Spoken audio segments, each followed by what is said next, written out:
than Yes. Indianapolis. Yes. Indiana has one thing. Alrighty. Well, anyways, welcome back to Wisco Fanatics Tuesday evening. Today we are talking about the Green Bay Packers. So we have a Packers-Panthers recap, kind of a injury added to insult situation. Honestly, in the grand scheme of things, the game, the counting in the loss column isn't that huge of a deal. Obviously, it's one of those things where you want to win every single game you play, but the Packers are still at the top of the NFC North. So we're going to recap the game, and we'll preview their upcoming matchup with Philadelphia and talk about some of the other things going on with the Packers. But we'll hit the intro, and then we'll get going. Welcome to another episode of the Wisco Fanatics Show, where we cover the Packers, Bucks, Brewers, and Badgers basketball and football teams from an optimistic and realistic perspective. Wisco Fanatics is brought to you by Cardboard Legacy, Wisconsin's most complete sports card shop. Buy, sell, grade, and consign all at their location in Oshkosh. Alrighty, so like I said, we're going to jump right in and just going through it. This is going to be obviously not super fun, but got to do it anyways. So let's start, Jake, with the pass rush from Sunday. Yeah, pass rush was really disappointing, kind of lack thereof. We all talked last week about, the Panthers, getting the run game going, and that's really the engine that gets them going. Rico Dowdle's been really, really good since week 5 when he kind of took over as RB1 over there. And if you didn't pick him up in fantasy, a little side note, you might be screwed because that might be a league winner off the free agency waiver wire there. But back to real football, they allowed the Panthers to get the run game going, which didn't allow the pass rushers to really do their thing. And there was very few opportunities for the pass rushers to really make a big deal in this game. There was 1 sack in the game. It was also a forced fumble. It was by Xavier McKinney. And we had 1 quarterback hit. That was by Quay Walker. And we had 7 pressures total as a team. 3 of them came from Gary. 2 of them came from Enagbare. A couple of players tied with 1. But honestly, the pass rush was non-existent. The offense wasn't consistent enough either to give the defense a rest. So this was really just a perfect storm for the Packers to collect an L, and the pass rush was a big reason why. Now, Tyler's going to go into more some D-line stuff and talk more about them as a whole, but I was a little disappointed they didn't make a move. I'll say that for the upfront unit, because I have some thoughts on the D tackles, but I'm gonna let Tyler talk about the D line here. Yeah, so with the D line, I couldn't tell any of them are out there. Obviously, they're physically on the field, but there's no pressure, no run stops, no impact. The Packers had 2 quarterback hits, like Jake said, and neither of them came from a defensive lineman. Parsons had the only tackle for loss for the Packers. And the only sack that the Packers had resulted in a 7-yard gain for the Panthers. Yeah, that's insane to me. It's just one of those kind of freak things. Like, there's no really controlling which direction a fumble bounces, but it bounces into the hands of the Panthers who runs it forward. So, like, it's just kind of one of those things where you kind of throw your hands up in the air, and it's just like, all right, well, I guess I don't really know what else to do, but throw your hands up in the air. But I have some thoughts on the D-line, too, that I'm going to save for the preview because it involves some of the guys who weren't playing in this game. So, do you mind if I jump in and say something? Go for it. I really thought the Packers should have made a move for a D tackle. I've been talking about this for a couple of weeks, but my real thoughts about it is I like Colby Wooden and I like Carl Brooks, but I really don't think that they're starter caliber players on a Super Bowl contender. Not together. Yeah, that's not going to get it done. And you think about the 2 games that the Packers fans are most frustrated about. Yes, the Cowboys game was a little frustrating. There was a lot of stuff that happened in that game. The 2 games that you really think about, though, are this Panthers game because you're at home. You're coming off back-to-back wins. You're hoping that they learn from the previous bad loss, which was the Cleveland Browns. What's the common denominator in that game? The B-gap was wide open all day, and we could not stop it, could not defend it. And that, to me, has a lot to do with D-tackle play. You got to be able to get over and fight over these guards. When we let these guards get going, they're able to get up to the second level up to our linebackers, and they're able to just gash us for big-time runs. So D-tackle, to me, is the second biggest weakness on this Packers team. Yeah, I mean, the Jets are selling everyone. You telling me we couldn't get Harrison Phillips out of there for a 7th or something? Like, I'm saying, dude, they should have made one more depth piece move at D-line.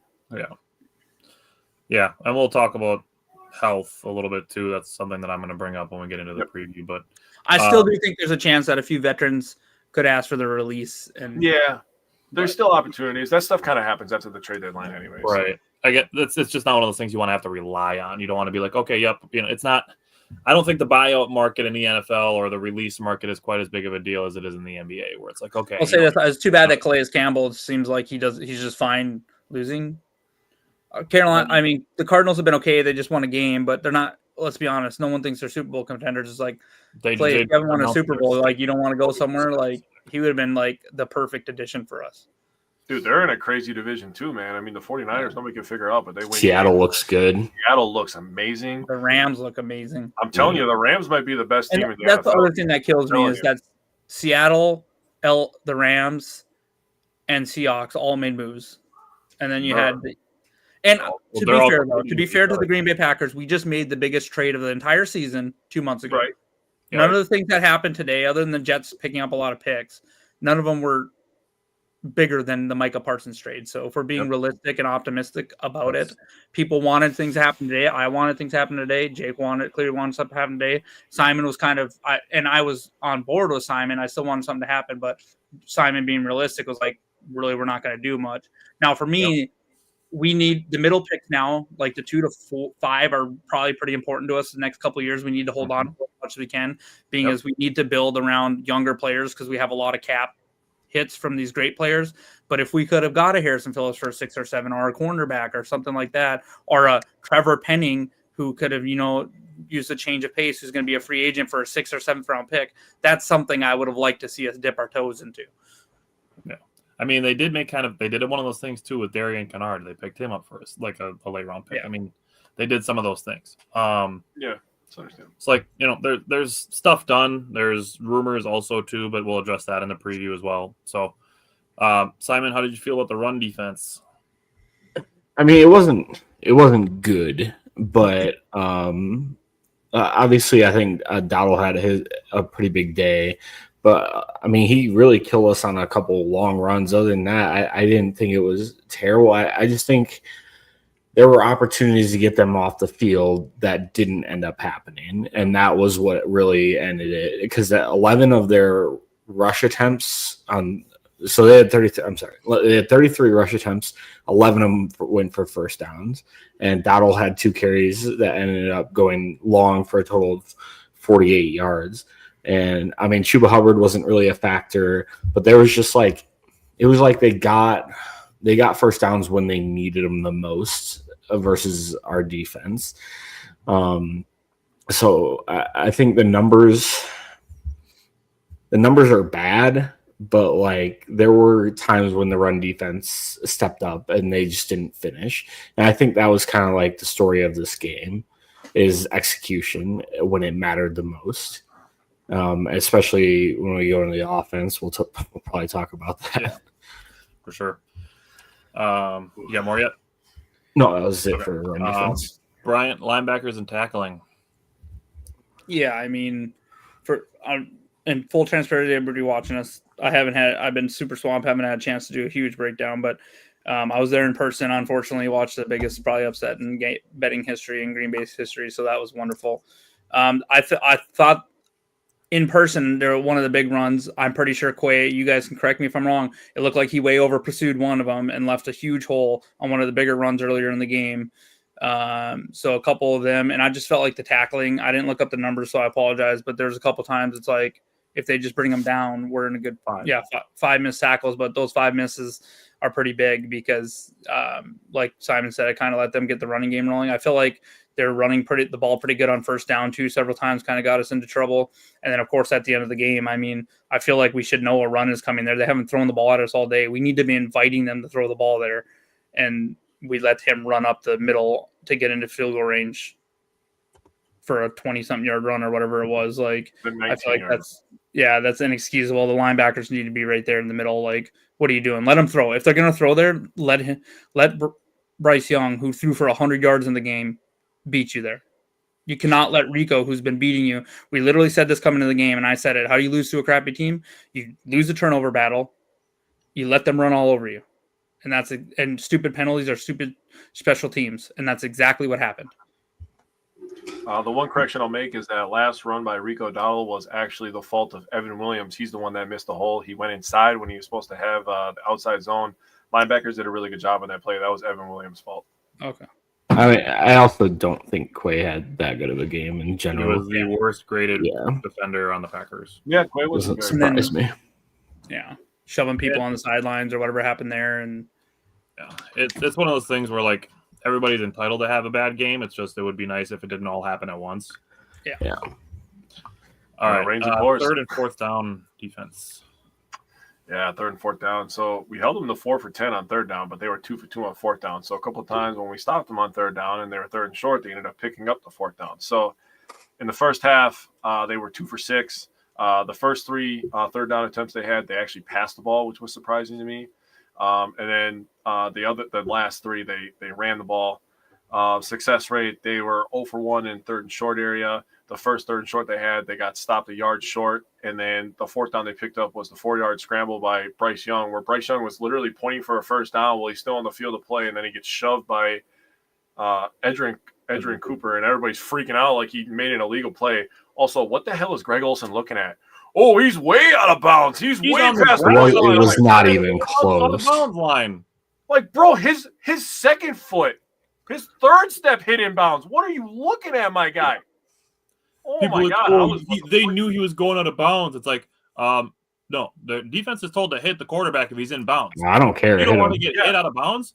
Don't fucking start jogging as you're 3 yards away from the sideline. he was in bounds. 100% hit him. Dude, you're That's telling me you're biased going to from wave a piece of steak in front of a Greg Olsen. lion and it's not going to try to eat it? Get the hell out of here with that.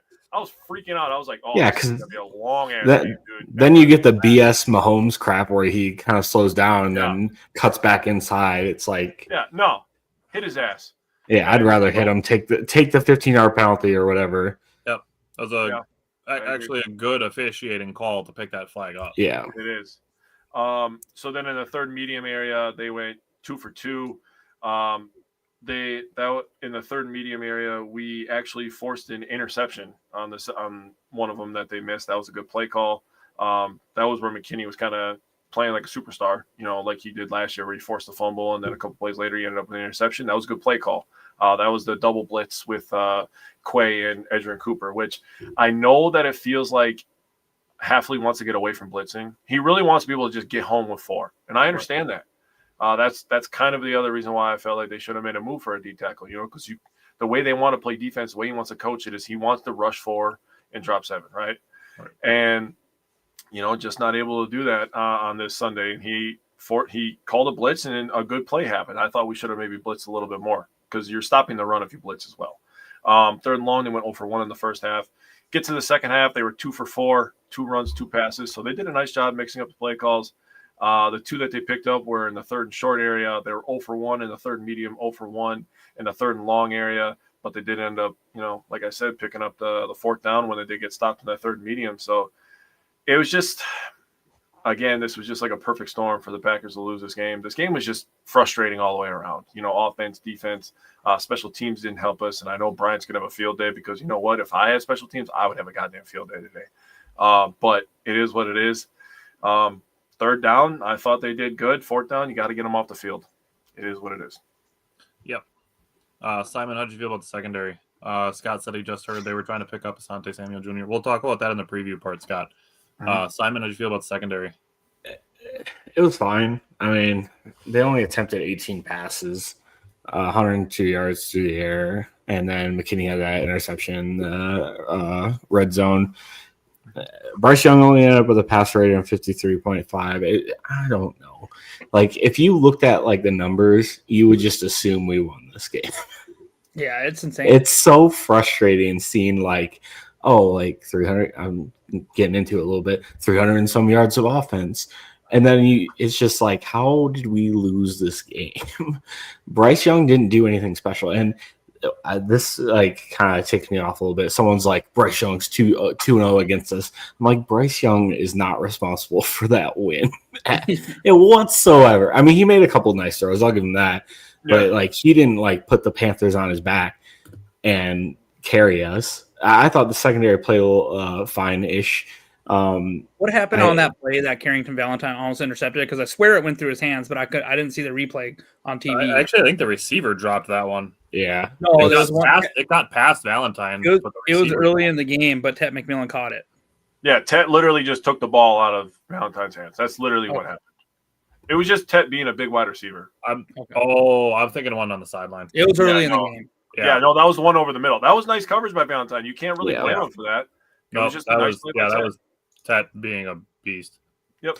So yeah, the secondary was fine. I thought Hobbs had not a super great day, but he wasn't like a liability. How could you be a liability when they only complete 10 passes? But it's a great question. He's out for a few weeks now, so yeah, that'll be interesting to see how Green Bay deals with that. Yeah. I mean, it's going to be Nixon and Valentine, but I don't know what they're going to do. Yeah, my dad asked why we didn't force Bryce to throw the run game, killed us. That's the Panthers playing to their strengths. Like, yep, they know what they're good at, so. You hear that, LaFleur? Playing to their strengths. That's crazy how coaches play to their team's strengths. Oh, you better hold your horses, Jake. You're going to get me all riled up. Dude, I let everybody have it. Not time for it yet. And I moved it to the end because I wanted to talk about the offense first. So I let the old man walking out of the stadium that told me we needed to fire our DC have it. Oh, my. Nope. That was not. Nope. Oh. I mean, that's not even the dumbest thing I've seen all week. So, honestly, that makes it a little bit more sad, Simon. So, thanks for ruining my day even more. You're welcome. I've seen some pretty stupid stuff over the last couple of days. Yeah, Twitter is not a great place after losses because then people get delusional. Twitter's not a great place after wins. Honestly, the crazy part is, like, if we're looking at this at a realistic, like, optimistic point, like we want to. We lost a game we should have 100% won. Somehow we're 5-2-1 in our losses against the Panthers and Browns. That goes without saying that this has been a trend we've been talking to about years. We play down to our competition, and I don't know why we can't get up for these games. We look lackadaisical. But if you look at the NFL, yeah, it sucks that we didn't take advantage of stuff. But guess what? The Lions just lost to the Vikings and J.J. McCarthy in Detroit. Indy picked up. There's not a single team in the NFL that does not have at least 2 losses. It's weird too with the Packers, like the playing down to the competition thing, because that's not who they were last year. Last year they beat everybody they were supposed to, and lost to the strong opponents. The biggest thing that's concerning me is great teams, Super Bowl teams. For the most part, you see them beat the hell out of a couple teams every year, like especially teams like this. I have not. Now I'll say the second half against Pittsburgh, we dog walked them. Yeah. We absolutely dog walked a 5-2 team the second half, but I have not seen it for a full game yet, and I want to see that. That's the same as last year too. We dog walked the 49ers and the Seahawks. And the Cardinals. Very true. And the Cardinals,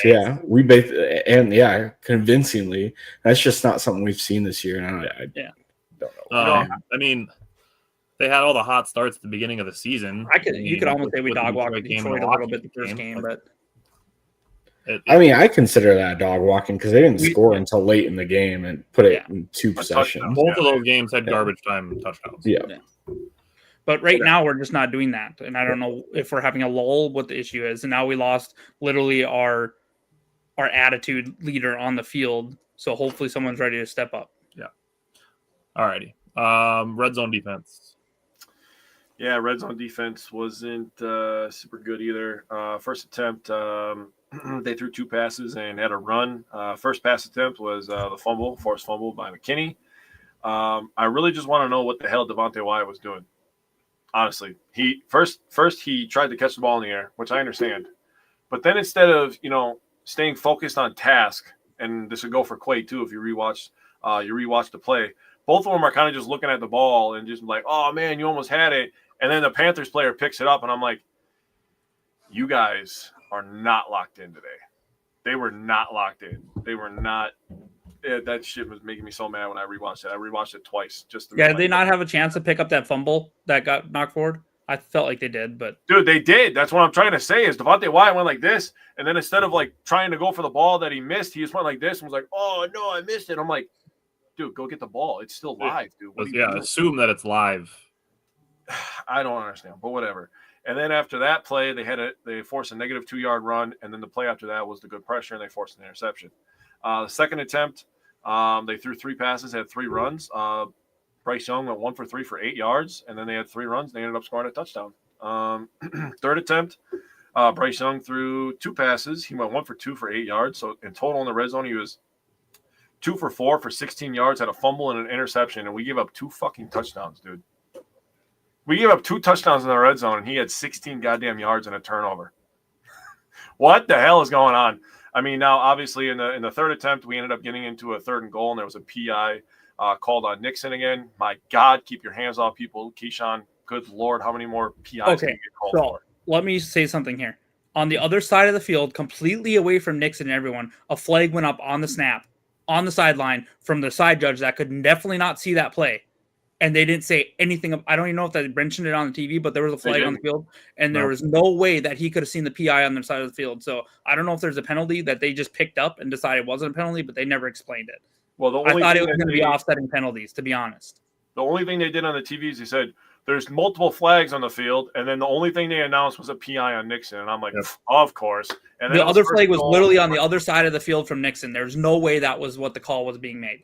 No, I agree, but this is what we're left with. We can't change the past, and allowing a quarterback to have a turnover in 4 pass attempts, and he only completes 2 of them, and you give up 2 touchdowns is just that is backbreaking stuff. Yeah. Speaking of backbreaking stuff, Brian, how did you feel about special teams? I'm sick of Rich Bisaccia being the number 1 paid special teams coach or whatever in the NFL. It's time. This is one of Matt LaFleur's flaws. I feel like he refuses to move on from his friends until their contracts expire. He doesn't want to fire anybody. This dude should have been fired. Got extended. It's just awful. Like I couldn't see the kick because I was on the sideline. I know he missed to the left. I don't know how bad of a miss it was. Was it? You know what I mean? So yeah, it wasn't that bad, not terrible. Probably it was, but it was 44 yards, right? 40-something yards. He needs to make it. I think it was 44. He does need to make it. I agree with that. He needs Close to make enough that he should be automatic. I mean, when we signed him, it was because he was like 100% for like the last from 49 and years in, he was like 92% or something like that. At this point, I think they need to bench him against Philly. They're not going to do it. I know they're not going to do it, but that's because Matt LaFleur's he doesn't have a backbone to make a fucking call. They should do a kicking competition in practice this whole week. And I mean, they're keeping Haverslick on the freaking roster for a reason. So, look, I forgive McManus for missing a 57-yarder or whatever. That's a tough kick in Pittsburgh. Yeah. Scott said McManus is still hurt, I think, which is fine. But honestly, what I like that McManus is doing is he's doing great on the kickoffs. The kickoffs were great. But the fact that he missed the kick was awful. And I'll say, and I won't even blame Rich or them on this one, the 4th and 8 call is absolutely awful. The call before that is absolutely awful. And then Matt LaFleur saying yesterday, I thought we had a play we could score on 4th and 8. Really, dipshit? Then why didn't you call it on 2nd or 3rd down? Hold on. Sorry. That part's after the offense. And then you need to kick the field goal there. I'll say Savion looks good on returns. I'm still pleased with that. Yep. Punts were fine. Good with Dobbs on punt returns. Yep. The one he let bounce, I'm like, pick it up and let's go. A little nerve-wracking, but other than that, he was fine on that. Mm-hmm. Yep. But I don't understand what they don't understand. Yep. I disagree with none of what you said, just so you know. And it's like, I feel like when Matt LaFleur is supposed to be aggressive, he's conservative. And when he's supposed to be conservative, he's aggressive. Good. He needs to hire someone that's... Hold on. Save the Matt LaFleur shit. We have a segment for it. We're getting sidetracked. Fire everybody. The miss was 43 yards. It was. Getting too sidetracked.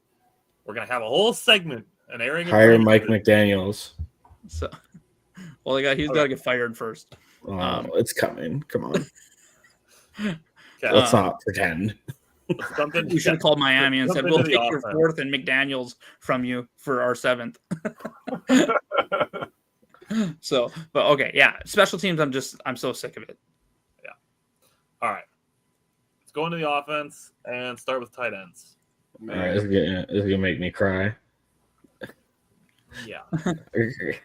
All right, I'll just start with what happened first.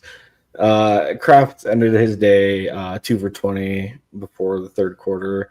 Honestly, after that, I thought Musgrave played pretty decent. He had a couple good catches. Yeah. A little bit after the run, he didn't look bad. He ended up with 3 for 34.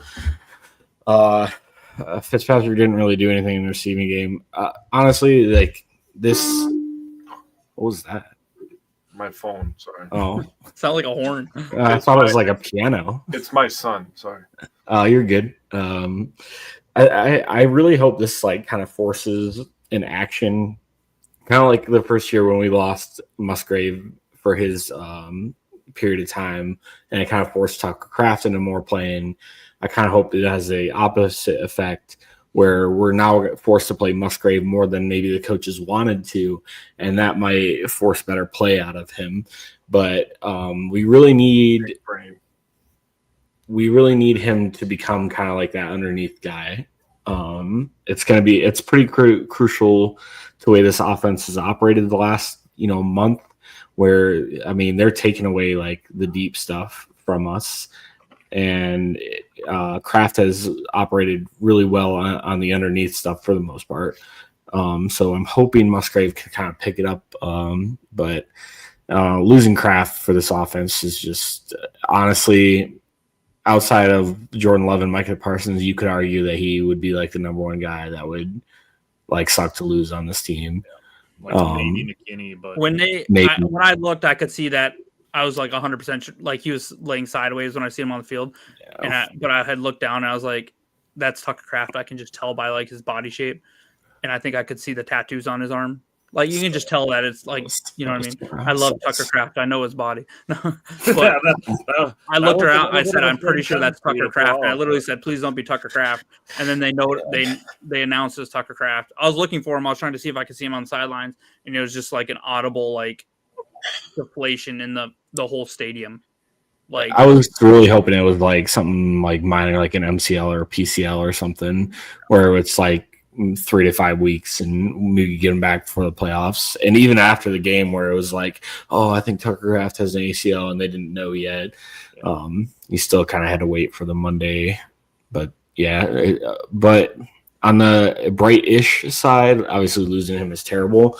But I feel like on a normal recovery timeline, he should be back in time for the season opener next year. Fairly speaking, obviously all injuries aren't the same, and they still have to do the whole recovery process. So, but hopefully he can make it back for the season opener next year. He was on his way to having a Pro Bowl, almost all pro type season. He was going to be a 1,000-yard receiver at tight end. Yeah, he was having a great year. I'll say the one thing. First of all, Simon, that was really big brain. I didn't think about that. I didn't even take that angle. That's beautiful. Secondly, the one thing that's going for Tucker Kraft, for him being back on opening day, like you're saying, obviously a guy coming from a small town, coming from nothing, so he's going to be a hard worker to come back. So I do think that he will be ready for the first game next year. No way he misses opening day next year. After the post that he made, just saying. It just depends on his body. Ask Brian. Yeah. Ask Brian about his body. We'll see. Yeah. I will give him my bad knee for his. Dude, he can have my ACL right now. Yeah. Bro, just rip it out. You don't even have to do this. Just rip it out. Like if there was legitimately an option where like God came to me and said, if I tear your ACL right now and repair Tucker Kraft's, are you okay with that? I'd be like, hit me with a truck, dude. I think you would find an alarmingly high number of people that would say yes to that question. Bro, when Rodgers broke his collarbone, I was like, dude, you can take both of them. Just take the whole thing. Give him back. Tucker Kraft ends up with 112,000 ACLs. Oh shit! I might have to poll that and put a poll up and see, would you give your ACL for Tucker Kraft, just to see how many people say yes. If that doesn't get 100% yes rate, get him off the page. Steve said, I feel like sometimes injuries like this force Matt LaFleur to reach into his bag instead of just letting the Joes go. He said Robert Tonyan was schemed open a lot in one of Rodgers' MVP years, waiting for that to happen with Musgrave. David on YouTube said Musgrave needs to live up to his draft position now, but getting Reed back will help with underneath routes. Yeah, that's still probably still 4 or 5 weeks away yet, but Well, maybe he was on the sideline catching balls on the jugs machine, and I was pretty surprised to hear that. I'm like, damn. So but the big thing is his foot, right? The foot, that's the bigger. So, I'll say this: I think Musgrave will be fine receiving the ball, and I don't think he was on the field a lot because of his blocking. Now, I think he's going to be forced to be on the field, and I think we're going to see some receptions out of him because he has that ability, and he's fast, and he can stretch the field for sure. He made a nice hands catch on Sunday, too. Yeah, and when you have – I mean, that's who, Jordan went to on a big third down was Luke Musgrave. So, we have Matthew Golden out there praying he can play this game because we're going to need him because I haven't heard anything about Wicks. And then, but with Golden, Musgrave, and Watson, we still have a lot of speed on this team. Yeah. Oh, yeah. Plenty. Just keep going on the wide receivers. Yeah, so wide receivers, I thought they played pretty well. I think, unfortunately, Matthew Golden took that big hit and got landed on. And I was like, oh, my God, he's small. Hopefully he's all right. And then, of course, I didn't see him the rest of the game. I will say that diving catch, that would have been a hard-ass catch. But probably one he should have had from at least what I could see. I mean, it looked like it hit him in the hands when I seen it on the board. Yeah. Board on the replay. Don't get me wrong. Would have been a tough catch. Would have been an amazing catch. One you'd like to see him bring down. Christian Watson, really nice catch on that free play. It's not on him that Jordan Love forced it to him in triple coverage. I don't think there's much he could have done to try to get over to get that ball. It was really, I don't know if wind affected that ball. Possibly. It was super windy out. I mean, you seen the ball blowing off the tee. Actually, in the first half of the game, the wind nearly wasn't bad. It really picked up in the second half. Dobbs, just consistent, like always, 7 catches for like 90-something yards. He did well. And then Savion, man, he just cannot fumble there. Like, it's one of the, like, that could be the game-changing play if he doesn't fumble there and we get 3 points there. You know what I mean? Butterfly effect, but that's just a huge, huge play in that situation. But I mean, for the Packers, it's hard to win that game too. You lose Tucker Kraft. They take Christian Watson off the field. He looked frustrated. He's like, what are you taking me off the field for? I'm just fine. And so he missed the rest of that drive. And then you have Matthew Golden going out. So then all of a sudden we see Bo Melton out there getting a bunch of snaps at wide receiver. Don't get me wrong. He can play wide receiver, but he hasn't been doing that this year. So, for overall, I thought the wide receivers held their own and tried to weather it as much as they could. No obvious drops or anything. I think, Matthew Golden, if you really want to count that against him, the dude was horizontal. It's probably a ball he would say he needs to catch. I don't want to hear everyone crying that he doesn't get chances. He had a chance to make a big play right there, and he didn't make it. And then he got hurt. I have a feeling he would have been a lot more involved in this game if he was not hurt. Yep. So, overall, decent game by the wide receivers. Yeah, and it's really unfortunate, like you said, like in a game where Wicks isn't playing. Obviously, Reed's not playing. Watson gets forced off the field. It's like if there was going to be a time where it was like, all right, we have to go to Matthew Golden because it's only him and Dobbs. It's all we got left. Yeah. And then he's not out there either. And it's not his fault. Like, you can't control when you get hurt. But it's one of those things where, like I said, that kind of everybody had a bad game at the same time. We also lost a bunch of guys at the same time. Yep. All in that pass catching room. So Jordan Love still threw the ball to 10 different players. All 10 of those players had at least one reception. I think people will see the bad interception that Jordan Love threw and think that Jordan Love sucked on the deep balls. But he was 3 for 5 on 20-plus yard throws. And I'm going to save some of my other things that I want to say about Jordan Love when we get into the coaching aspect, because I want to play a little bit of devil's advocate on that. Now, Jordan Love was 3 for 6 on 10 to 19-yard throws, had one turnover-worthy play. That was the 4th and 8 throw. And that situation, and I'm seeing people being like, this is the worst throw of all time. You know what? Pin in it. We're going to talk about that when we talk about Jordan Love. Okay, good, because I was going to say something about that too. 0 to 9, Jordan Love was 15 for 17. Behind the line of scrimmage, he was 5 for 7. 24 of his 37 passes were 9 yards or shorter. This is not what I meant when I said to let Jordan Love sling it. This is not a situation where all attempts are created equal. Because Jordan Love had the same number of pass attempts that he had against Pittsburgh, against Carolina, and it did not feel that way at all. 65% of his passes were shorter than 10 yards. I mean, that's got to be pretty parallel to the like. I'm not trying to cut in and say you're wrong or whatever, but that's got to be pretty parallel to what happened in the Pittsburgh game, though. The Pittsburgh game, I believe, his ADOT was much lower, half yard short.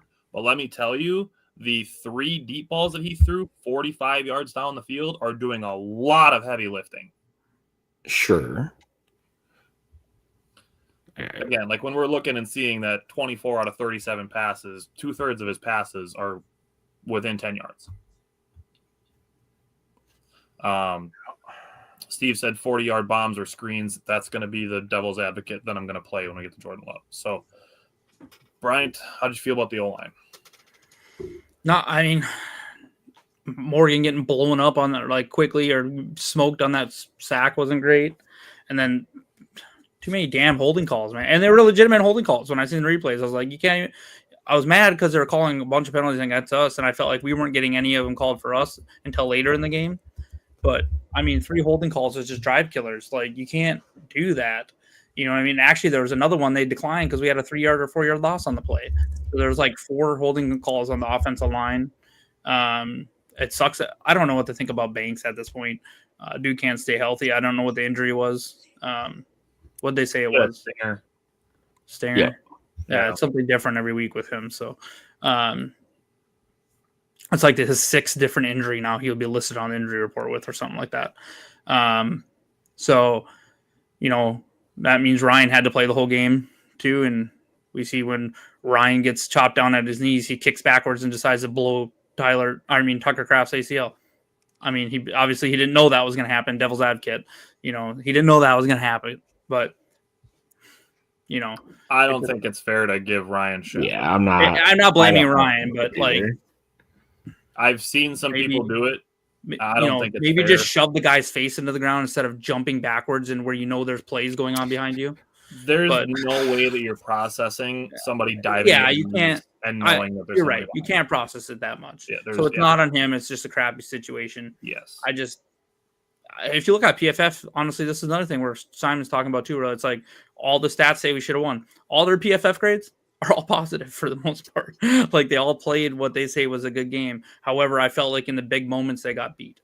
And like that 4th down, Jordan Love was scrambling pretty quickly in that play. That's not even an offensive line issue though. If you rewatch that play, they covered the Packers receivers pretty decently. And I know we'll get to it, but that's just Jordan Love buying time to try to hit someone downfield. Okay, so maybe he moved out of the pocket earlier than you do. I also thought looking at it, I thought he had a chance to run for a little bit, but I think he would have been caught. He would have been caught. Yeah, from the guy coming from the side. Yep. But overall, I don't think we didn't lose this game because of the offensive line. I think we are running the ball effectively.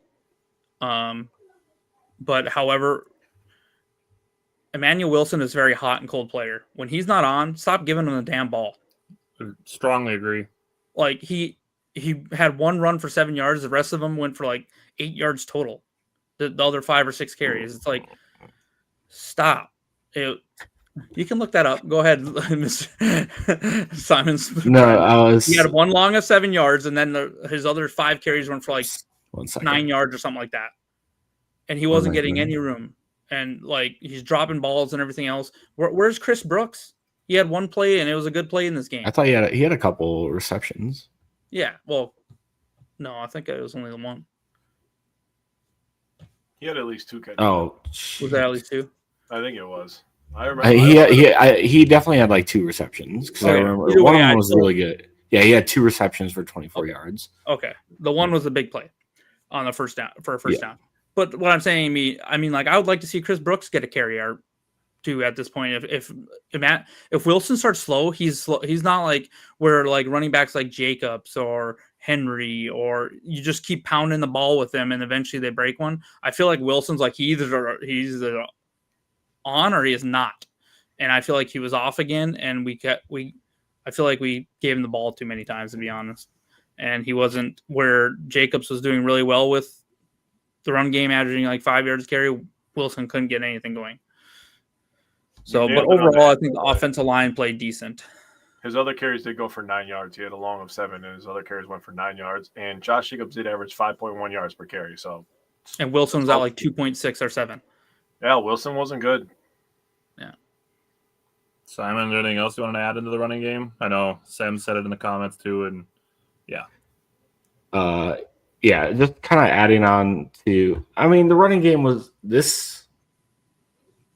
This was in my opinion, a decent week for the running game. I know Emmanuel Wilson's bad, I shouldn't say bad. He wasn't good in this game, but this is what you get from Emmanuel Wilson. He's not going to be like a guy that forces a ton of missed tackles. He's going to be look for the open hole, hit the open hole, get as much as you can, go down. That's kind of what you're getting out of Emmanuel Wilson. Yeah. And it's not necessarily that kind of game. Then you got to put Brooks in there who can break some tackles. I agree with you. I'm just saying, like, there are going to be good games from like last week where he sees open holes and he has the burst to get through, but like he's not going to get extra yardage. Yeah. And that's just kind of his game. Watching over the last couple of years, we really his strength I feel like is getting him outside and letting him get around the corner because he's fast and he can get. But we don't have the offensive line to run those long plays. I don't agree with that. I think Zach Tom can get out. I think Zach Tom's fine. It's just the other pieces I don't feel like are there. And maybe you could now if we get Dontavian Wicks back and we can get some wide receiver help now, especially now that Tucker Kraft's gone and Musgrave's not necessarily known for his blocking. If we can get Wicks back and Christian Watson out to the right side, I think we can maybe run some of those outside plays. I feel like you could do that with Malik Heath and Christian Watson and do some tosses to the right and let them three get out there and block. I'm just saying they need to change something up a little bit. I don't think this team's equipped for it, and I think we've seen it a lot this year. I think it just really depends. If you're running that outside, like the outside pitch, the way outside runs, honestly, right now, Christian Watson and maybe Romeo Doubs are the only ones I trust because we saw late in the game, and we'll talk about it again. I'll save it for the red zone part, but Malik Heath, I don't trust it. Malik Heath is 1,000% better blocker than Romeo Doubs, which is fine. But to the point of what we've said this game, with this game specifically, and it's probably why I'm still salty about it, is because of this game specifically, is making the plays when it mattered. Yeah. And when it mattered, Malik Heath got pushed 4 yards into the backfield for a -3 yard gain when we're in the red zone trying to go sideways on 3rd and 3. I mean, I get that, but Romeo Doubs was the one that got fucking crushed when Savion Williams fumbled the ball, dude. Well, Savion Williams didn't have to run into his own guy's back either. He's not expecting his guy to be in his face. Doubs needs to block better. He also needs to hold on to the football. I get that too, but Doubs was horrible on that play. He got fucked up. Yeah. That's why I said, for the most part, Christian Watson's really the only guy that I'm trusting. I think we can all agree they just need to do something. I think they need to at least try something a little bit different in the running game. And I agree with Simon. You're exactly correct where Wilson is the best when he sees the hole and he just explodes.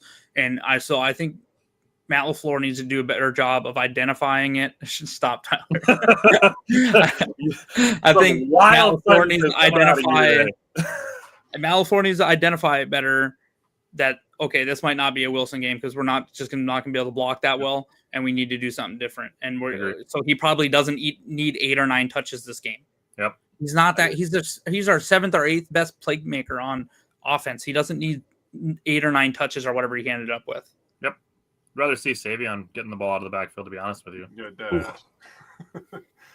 I don't know if I'll go there. I just Chris Brooks, please, give him a shot. You have Pierre Strong on the freaking practice squad. If you need to call him up for a game because he's explosive, do that. Patrick Taylor's probably still out there. Scott asked when Lloyd is coming back. Honestly, based on Matt LaFleur's comments, I don't even know. Next year. I think it's just like I'm wondering. I think it's kind of over with him for this year. I wonder if they're doing the same thing where they sent Christian Watson down to get studied for his hamstrings and stuff. I wonder if he did that. Oh, Lloyd was one of the ones that did that? Lloyd did that this past offseason, I feel like. Or someone did it. Maybe I know a second player was. I couldn't remember. Watson and Stokes. Yeah, that was – but then I thought this past offseason Lloyd did the same thing. Okay, well then he just needs to figure out to get healthy. He also looks like a 40-year-old man, so maybe his body feels like that. Alrighty. Okay. let's move into 3rd and 4th down offense. All right, so Packers 7 for 13 on 3rd downs. Again, this is one of those situations where Simon was talking about. You look at these numbers and you're just like, how the hell did they lose this game? 2 for 3 on 4th down as well. I think we heard Bryant's opinion on the 4th and 8 call, so I don't think I need to add anything extra into that one. But just going off 3rd downs, first half, they were 3 for 5 in 4 of the 5 attempts they had. They threw the ball. In the second half, they had 5 attempts on 3rd down. They threw the ball every single time. So they were trying to let Jordan Love sling it, but in weird situations, I felt like. First half, they were 1 for 1 on 3rd and short, 1 for 2 3rd and medium, 1 for 2 on 3rd and long. The one they picked up on 3rd and long was a 52-yarder to Watson, which was absolutely sick. After the fumble on the first drive, after they threw the 52-yarder to Watson, I was like, all right, here we go. It's go time. Now we're here. We're locked in. We're focused. We're going to do this. And that's just not what happened, obviously. Get to the second half. They went 2 for 3 in the 3rd and short area. The first one was they threw a pass to Dobbs on 3rd and 1. Really good route by Dobbs. Dobbs is outstanding in one-on-one situations, especially on slant routes. He catches the ball with his hands very nicely. Then the other one that they converted on 3rd and short was the touchdown to Josh Jacobs, which I still to this very second cannot believe they called him short. That was unbelievable to me. Literally almost half of his upper body was in the end zone, bro. I have no idea. Hit both of his fully extended arms. His armpit hairs were scoring a touchdown, dude. And they called him short. That is unbelievable to me. I have opinions, but a little bit tinfoil hat conspiracy theorist thoughts. Second half, also the 1 for 2 with 3rd and medium and 1 for 3 3rd and long. I don't like having 5 of our 13 attempts be from the 3rd and long area. That's not keeping yourself ahead of the sticks. When all I've heard up to this point is Matt LaFleur likes to be aggressive on 1st and 2nd down to make 3rd down easier. The Packers average the lowest amount of yards to gain on 3rd downs. You didn't fucking do that on Sunday, Matt. You son of a. You probably shouldn't let me talk during the coaching section because I'm gonna go crazy. Well, so let's back to back the red zone and the coaching. Okay. And then we'll do Jordan Love after that. Okay, go ahead. Because with the red zone, that's where a lot of my criticism, I shouldn't even say a lot, that's where some of my criticism on Matt LaFleur comes. So the first red zone trip is the one where Savion fumbled. I guess there's really nothing I have to complain about Matt LaFleur on that drive. That's more on players, like Jake said. Dobbs needs to block it better. Savion needs to not run into his own guy's back, and then he needs to hold on to the football. What is he doing with it out there? Yeah. The second one, they get into the 19-yard line, end up with a penalty that kicks them out of the red zone. They get a field goal. That's what it is. Third drive, another field goal. Fourth drive, that's where they get the 4th and 8. Now, this is probably my biggest, like, Matt LaFleur, what the fuck, is the justification for going on 4th and 8 was he said their analytics said that there was a 1% difference in win probability in going for it versus kicking the field goal. Now, my question here becomes, one, what do you think is more likely, converting a 4th and 8 or making a 30-yard field goal? I don't think analytics are saying what's more likely. It's what's going to affect the game more, which is fine.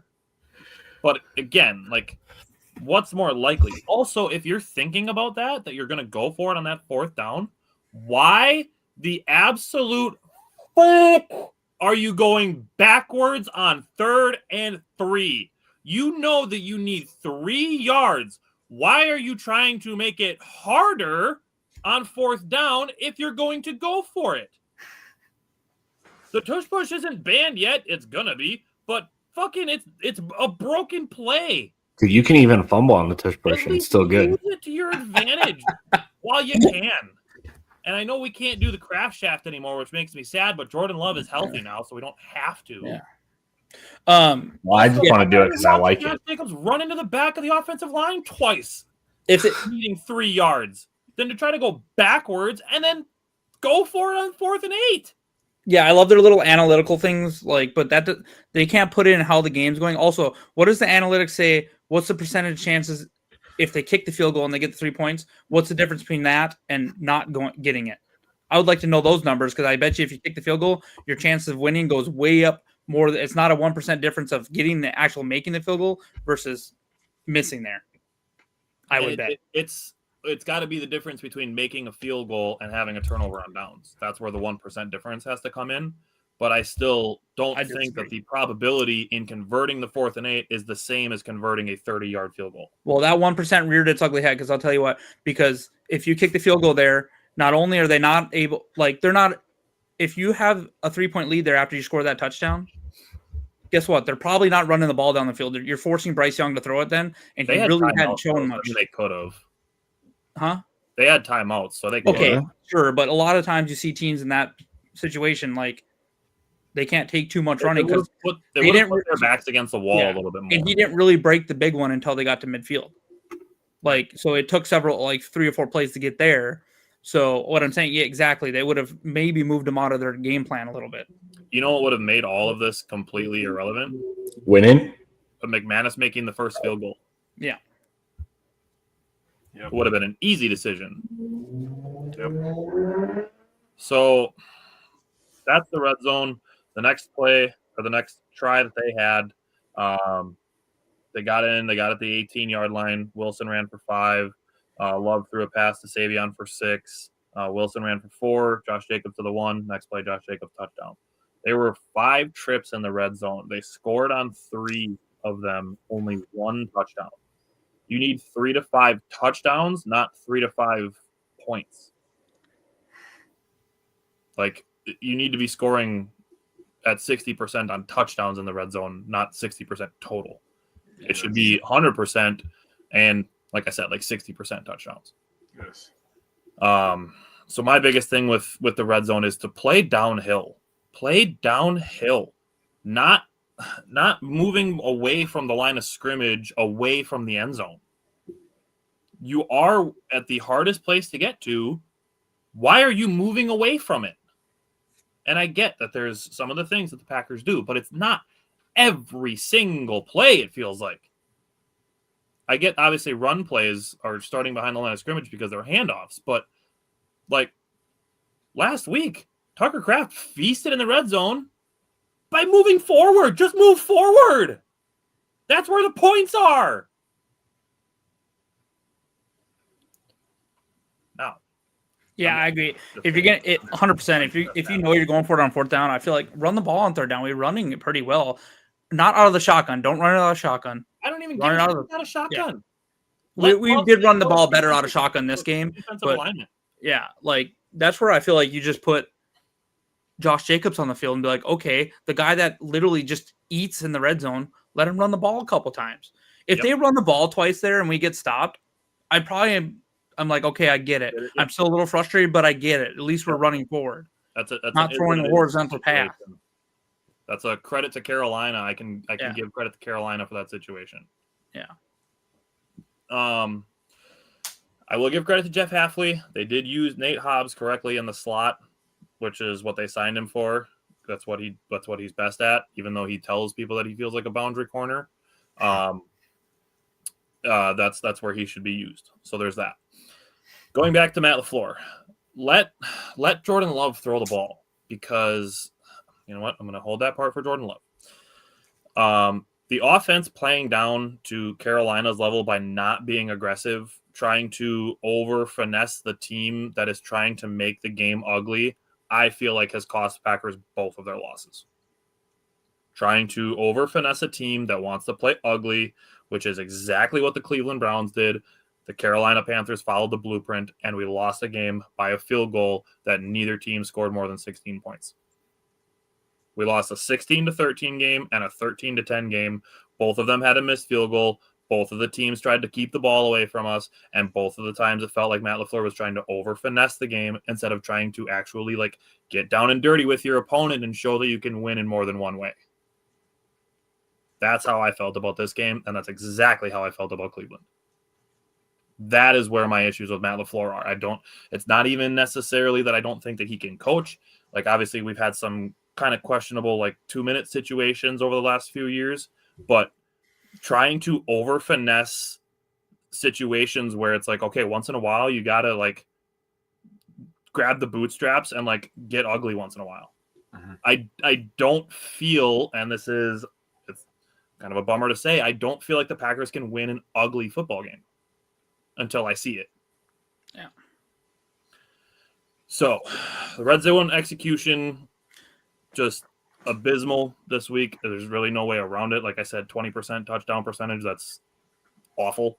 There's no dancing around it, and obviously a turnover doesn't help. And then a turnover on downs also. But stop moving away from where the points are, please. I get you're trying to slingshot yourself forward, but do that between the 20s. When you're in the red zone, move forward, please. Anybody else want to say anything about the coaching? I mean, you guys want to say anything? Yeah. I don't understand why we're running the ball at the middle of the field with a minute left. I get it that we had a few chances in the red zone there. Get the ball down there and then not feel rushed to try to score there. Like, you might be able to do better play calling or use your timeouts better. Stop running the ball at the middle of the field. That, like, we were like, what is he doing? 50-something seconds left and running the ball in the middle of the field. Like, I think we got saved by a penalty or something that helped us move forward a little bit there. What you said, like, oh, we're trying to finesse him. I feel like Matt LaFleur was told, hey, the Carolina is the best team against not giving up explosive plays. So what does he do? He wants to keep everything short. However, when we tried explosive plays, they actually worked relatively well. We hit Christian Watson way downfield. Granted, it was a free play. Matthew Golden, we talked about it. He should have. That was a catchable ball at him in the hands. Jordan Love made the one really bad throw. You made the. Simon talked about the deep ball to Musgrave that we hit. There was a deeper one to 20-something yards, 30-yarder to Romeo Dobbs that we hit. Like, stop trying to play what they're good at and start playing what we're good at. Like, stop. Please. Like I said to you guys, stop playing to their weaknesses and play to our strengths. Yep. Like, yes. I don't understand it. Yes. So, and then I get it. Josh Jacobs is maybe he's a little unhealthy, but I just don't understand how in one of the biggest situations in the game, you have Emmanuel Wilson out there on that third and 4, and that's not Josh Jacobs running the ball up the middle, or even Josh Jacobs getting the screen pass. Like, I don't get that. And I feel like they're like, you know what, Malik Heath, he got blew up. But what play did we run the week prior several times that Carolina certainly scouted and was probably ready for? Wide receiver and running back screens to the outside. So I'm sure that cornerback to blow Malik Heath up, who's relatively a really good blocker at a wide receiver, it means he got surprised and got smacked immediately. That's what happened. So stop running the same shit that they definitely just scouted and watched us run over and over against. Don't get me wrong, they work well, but how about run something different out of it? How about you remember a couple years back when we faked that screen to the outside, and then you have your tight end. I know Tucker Kraft was on the field. Luke Musgrave could have done this, running up the seam for a touchdown. Like, do something out of that. For sure, they're scouting those looks. So then for them to be like, they probably know we're going to run something like that in a big spot. Throw the ball up the field, man. I think I know exactly the play you're talking about. It was against the Rams last year, wasn't it? Yes. Not last year. Back to Tucker 2 Kraft years ago. I was at the Just game. 2 years ago. And it was Tucker Kraft up the middle for a touchdown.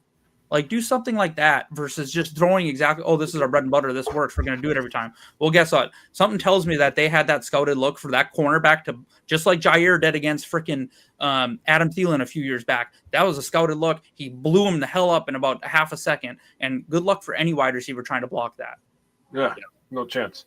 Like, you're probably expecting some sort of hesitation for them to watch the play develop. Honestly, we've seen Keyshawn Nixon and Javon Bullard do that to people. Yeah.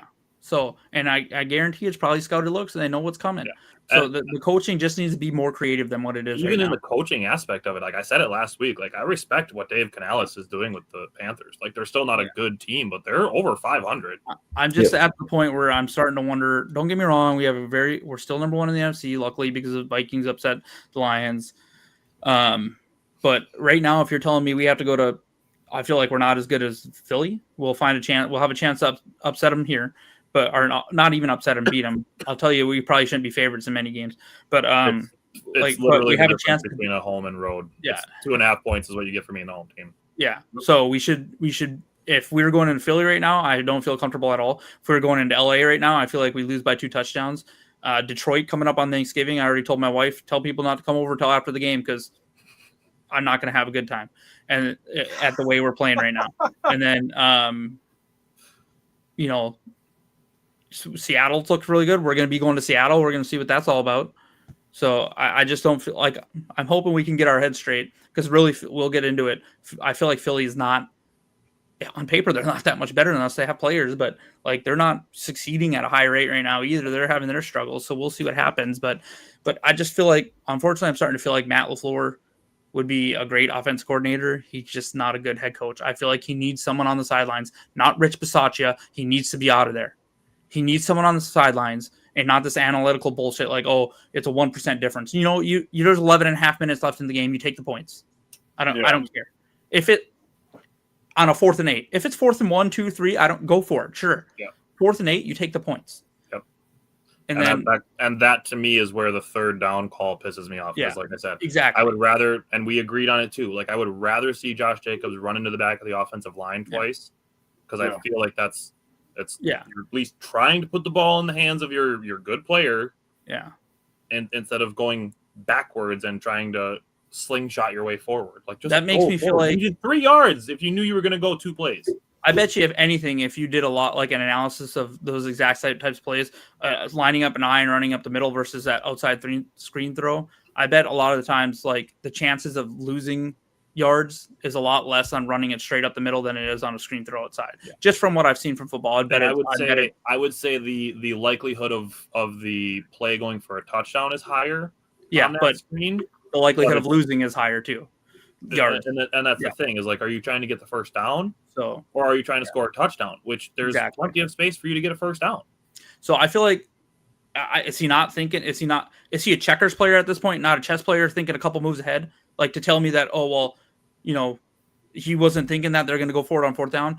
Then get a 1 or 2 yard gain on 3rd down and make it a lot easier and make the defense not know what to do. On 4th and 8, guess what? We ain't running the ball. Surprise.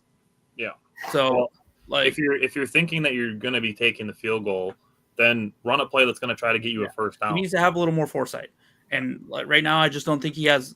I think he can be a great head coach. I think he has been a great head coach. But I do feel like he needs someone around him that helps him coach. Really, I feel like our head coach needs a coach for him for these situations. Rich Bisaccia. Jake or Simon, do you guys have anything you want to say on the coaching aspect? You have anything to say, Simon? Not really. I don't know. Like a lot of times I feel like the coaches get overblamed a little bit. Just in my opinion, I think a lot of it might come down to like execution. And I've said this over the years There's definitely something to that. Yeah, I mean, there's a lot of blame to go around, and I understand. Like at the end of the day, a lot of the coach and the quarterback are going to really take the brunt of it. But there are times where it really comes down to just execution, and sometimes the players don't make the plays they're supposed to or they're designed to.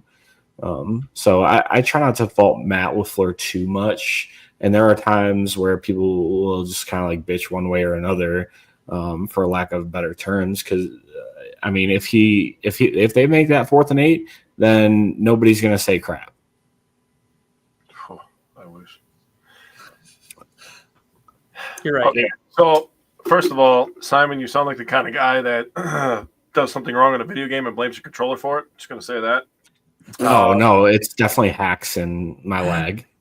Matt LaFleur is the head. He is the one calling the plays. Now, I understand that players can not execute, but putting your players in the best position is what's going to be good. And going horizontal when you need it, when the field is fucking vertical, makes no goddamn sense. Okay, but that's not exactly what I'm talking about. And I'm not refuting that. I know. I just mean in general, like people just saying like fire Matt LaFleur, like that's just it's asinine to me. I'm not at that point. No, I'm not saying you guys are. I'm just saying in general, I think when you're looking for a person to blame, there's more on the field that goes on than just, like Matt LaFleur is a terrible coach. You know what I'm saying? No, right. No, I agree with that. I said a few things. First of all, I'm going to Joystick. Steve's comment. Steve said JSN would cook. LVN's been a pretty good draft pick. Just going to say, we've missed him the last couple of weeks. Just saying. He's definitely a very good run defender, and we missed him. Yeah, sorry, Tyler. JSN does look good, though. JSN does look good. He's a good player. Good. But I also don't think that the Packers missed on their pick either. I'm not just going to say that. I think he was saying that in response to what Bryant was saying about the Packers' upcoming schedule. Oh, okay. Yeah.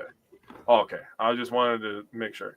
I want to respond to something else Steve said earlier where when we were talking about Kraft's injury, and Steve said something about along the lines of maybe this injury will, make Matt LaFleur grab into the bag of tricks that he has. I'm afraid that if he goes into the bag of tricks, it's going to be a fucking screen pass or a goddamn jet sweep. If I see a tight end screen to Luke Musgrave, I'm going to shut my TV off. If I see a jet sweep with Luke Musgrave, I'm immediately messaging all of you. Dude, and I'm going to laugh. He is 100% running that jet sweep with Savion Williams. 100% running it with Savion Williams. He does a jet sweep to Savion Williams with Luke Musgrave as his lead blocker. I'm driving to your house and kicking you in the nuts. It's going to happen. It's going to happen. I will be sure to wear a nut cup on Monday night. But anyways, I just feel like he just tries to get too cute sometimes, man. Like he just needs to it's football, bro. It's contact sport. It's supposed to be hard. Stop with this cute, I'm going to make Jordan Love go in a complete circle before he hands the ball off. No! Just give the goddamn ball to 8 and let him do what he's got to do. I'm so sick and tired of all this orbital screen and screen to this guy, throw it 40 yards to the left so my wide receiver has a half a second less to freaking decide where to run. Just throw the damn ball. Freaking Romeo Doubs is good at slant routes, dude. Make him run a slant like 15 times a game, dude. He is good at that. That'd be a great play call on 3rd and 3. Luke Musgrave is a 6'7" gazelle. You telling me he can't run a slant or a deep post? Dog, Alan Lazard got himself paid off of running slants on 3rd and short. Dude, literally, this shit. So you're saying we should bring back Alan Lazard? Dead ass? I'd consider it right now. Seriously, the way that we've been blocking. He's a good blocker. Do you think BJ Raji would come out of retirement? Oh, jeez. Dominique Daphne said he would. Yeah, word. I don't know, man. Every couple of weeks, I'm staring at my TV, and I feel like a divorced dad where I'm just like, what went wrong in my life that I deserve this? I'm serious, dude. I'm watching this game, and I'm just like, I'm a good person. Hey, Jake, look at the bright side. You could have paid thousands of dollars to travel and watch it.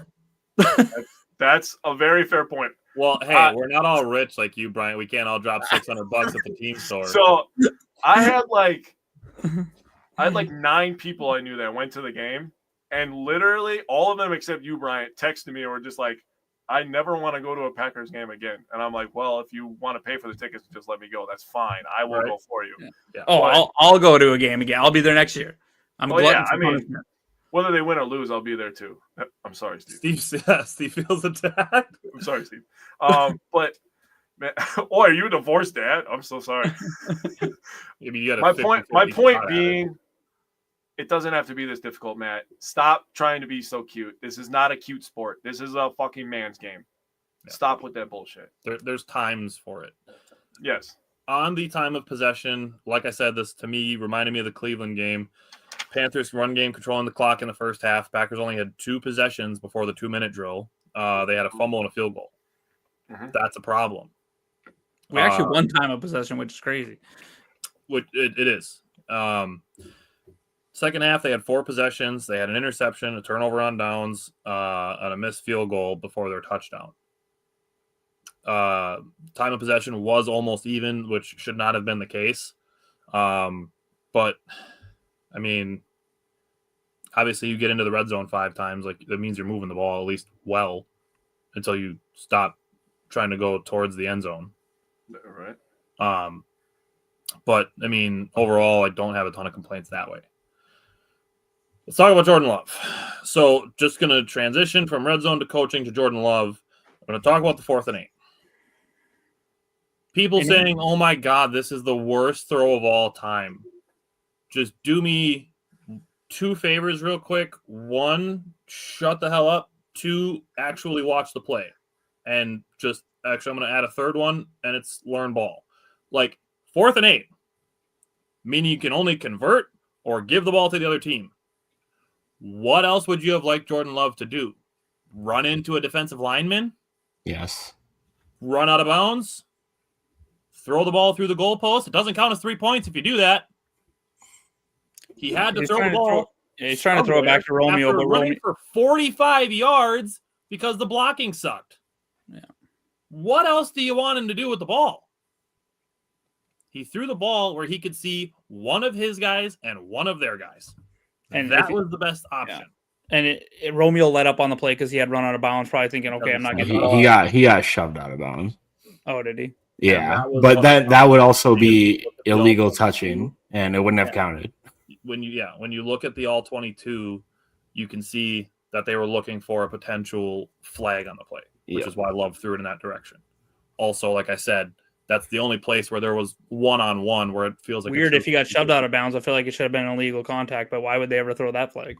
Yeah, especially in the end zone. Not like the Packers ever get called for illegal contact in the end zone. Yeah.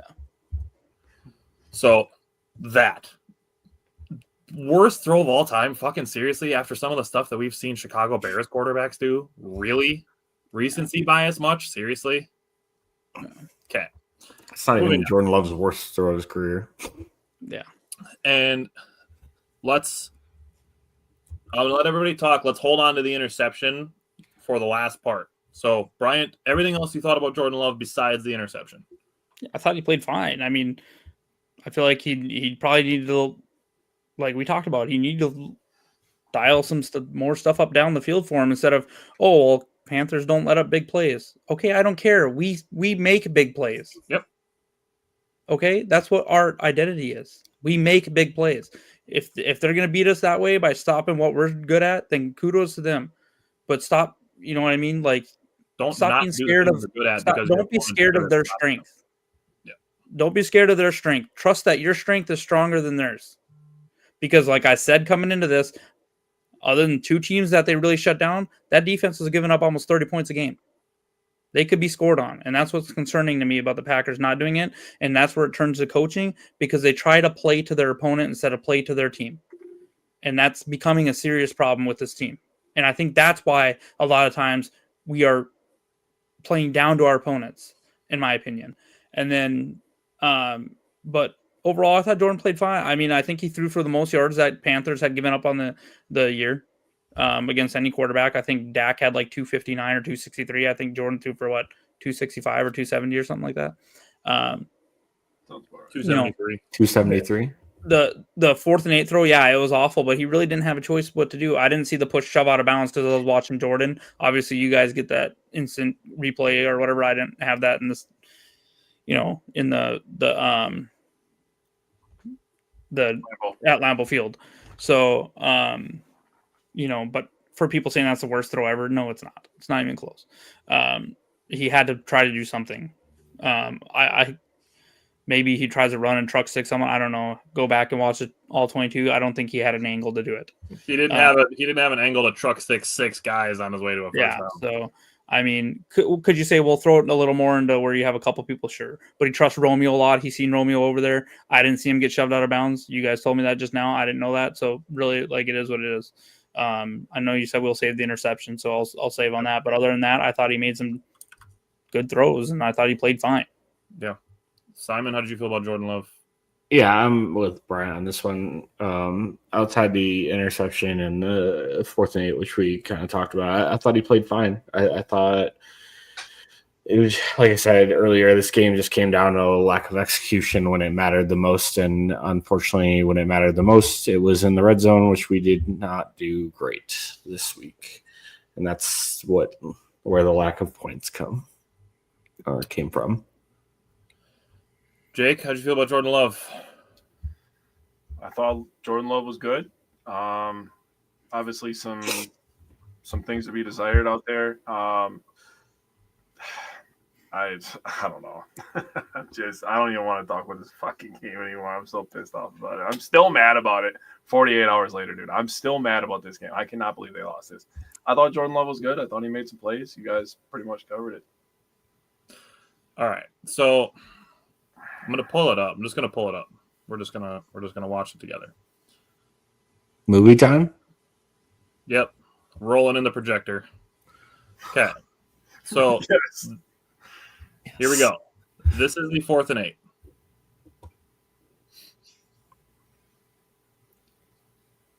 Instant pressure, like I said. I didn't think the offensive line played very well in that play. Right Literally nowhere. there is the push. And you can see Romeo like throw his hands up like, dude, like You can see him hop like a guy who was trying not to get pushed. I don't remember if you can. you can't see it from this one. This is not the camera pan's too low to try to capture Love, so you can't really see the push.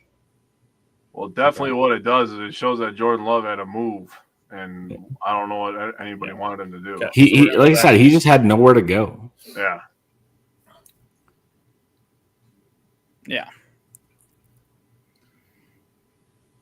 If he was actually good, he would have ran between these 3 players on him and ran to the end zone. True. Yeah, so It looks like he has all the room to run there, but the linebacker or cornerback or safety coming up right there about at the 18-yard line is going to he would have caught him. yeah, he's got to get to the 5. unless That's where he's got to get. So everybody watch up here at the top of the B.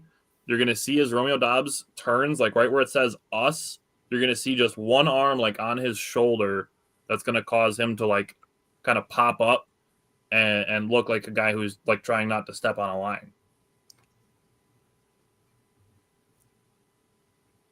Right there. Oh, yeah, he See shoves that? him right into the end zone or out of the end zone. Pushes him right out of the back of the end zone.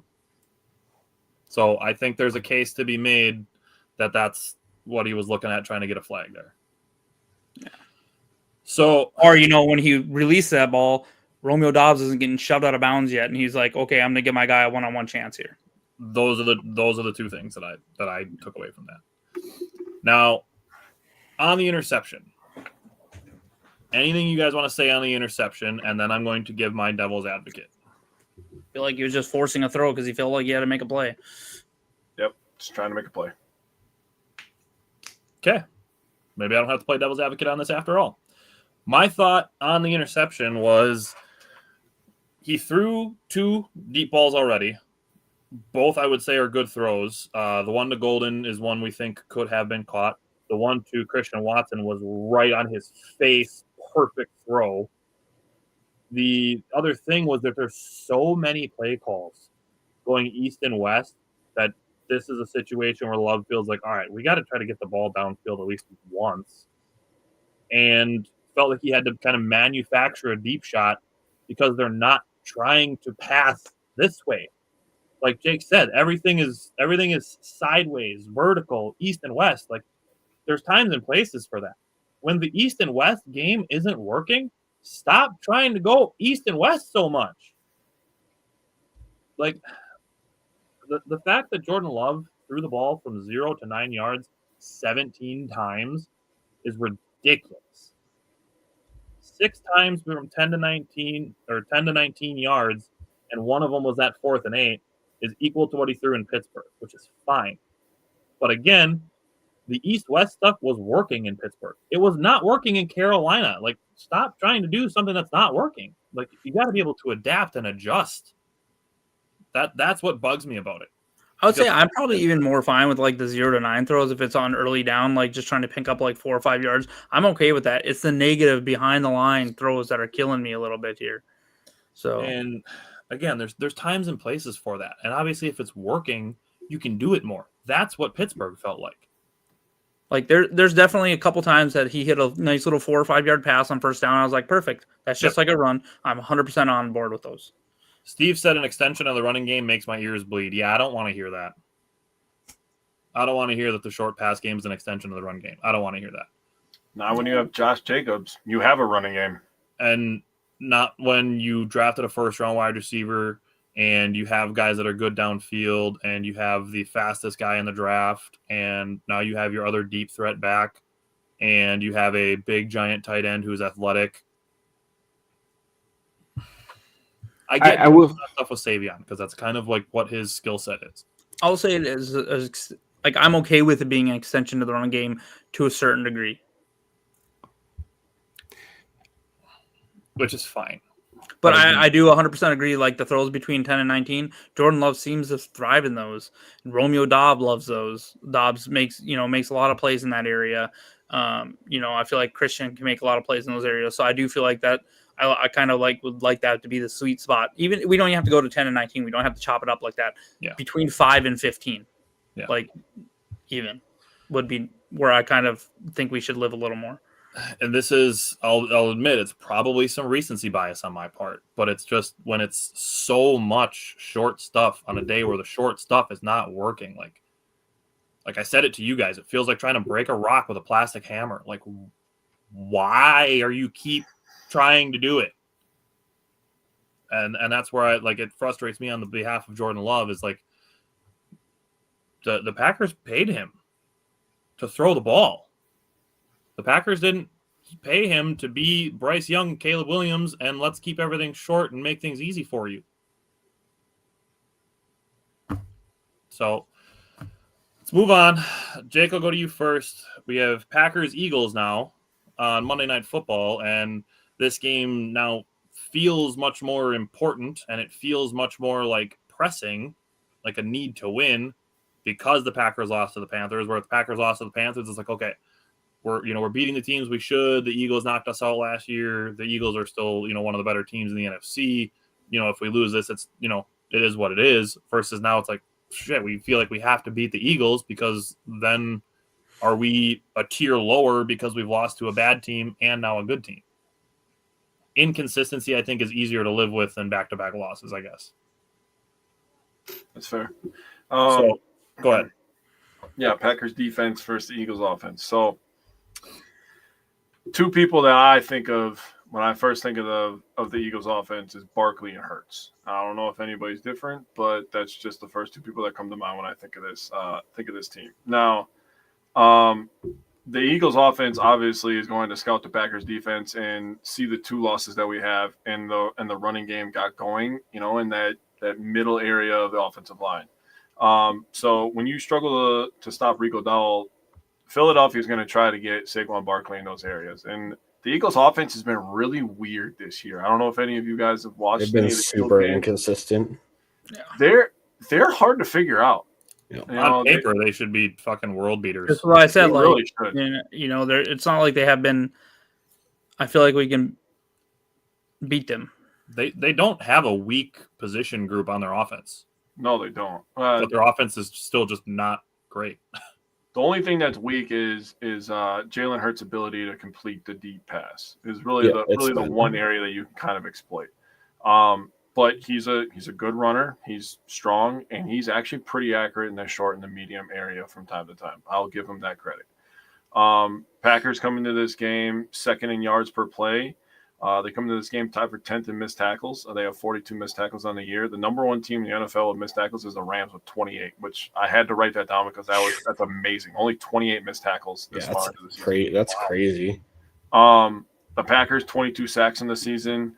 13.5 of the 22 have come from Gary and Parsons. Obviously, you don't get to get them going if you don't stop the run. So you have to be able to stop the run. Packers are also number one in passing yards per attempt at 5.8, which I'm sure that if I didn't even say that number, everybody would have assumed that anyways, just because of how people attack the Packers defense. They're also first in yards per catch at 8.7.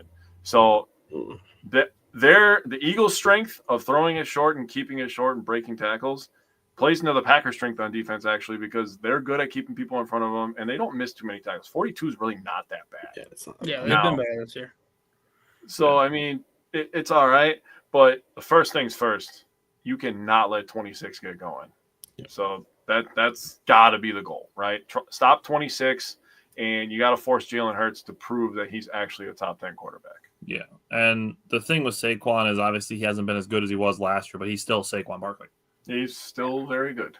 The other thing that I will say on the running game is the Packers actually last year, and they haven't really done a ton against it this year. They haven't just really faced a ton of these kind of guys. Packers did a good job containing running quarterbacks last year. Yeah. So that's something that I'm confident that they can do again. But I told Jake, spoiler alert, on saying this. This is something I don't think people really thought we'd be in this position, but this defense needs Lucas Van Ness. Yeah. This defense needs Lucas Van Ness. The Packers defense was at its best when the defensive line was healthy. Something I've been saying about Devontae Wyatt for the last year and a half is that when Devontae Wyatt is healthy, as goes the Packers defense. Now Devontae Wyatt is getting healthy, and now we're missing Lucas Van Ness, and we're seeing that he's pretty damn important. He's obviously was drafted to be, more of a pass rusher, and, he's Hercules and everything, but Lucas Van Ness has become, arguably the Packers' second best run defender. I gave the numbers on it last week. He's one of the Packers' top run stop percentage players.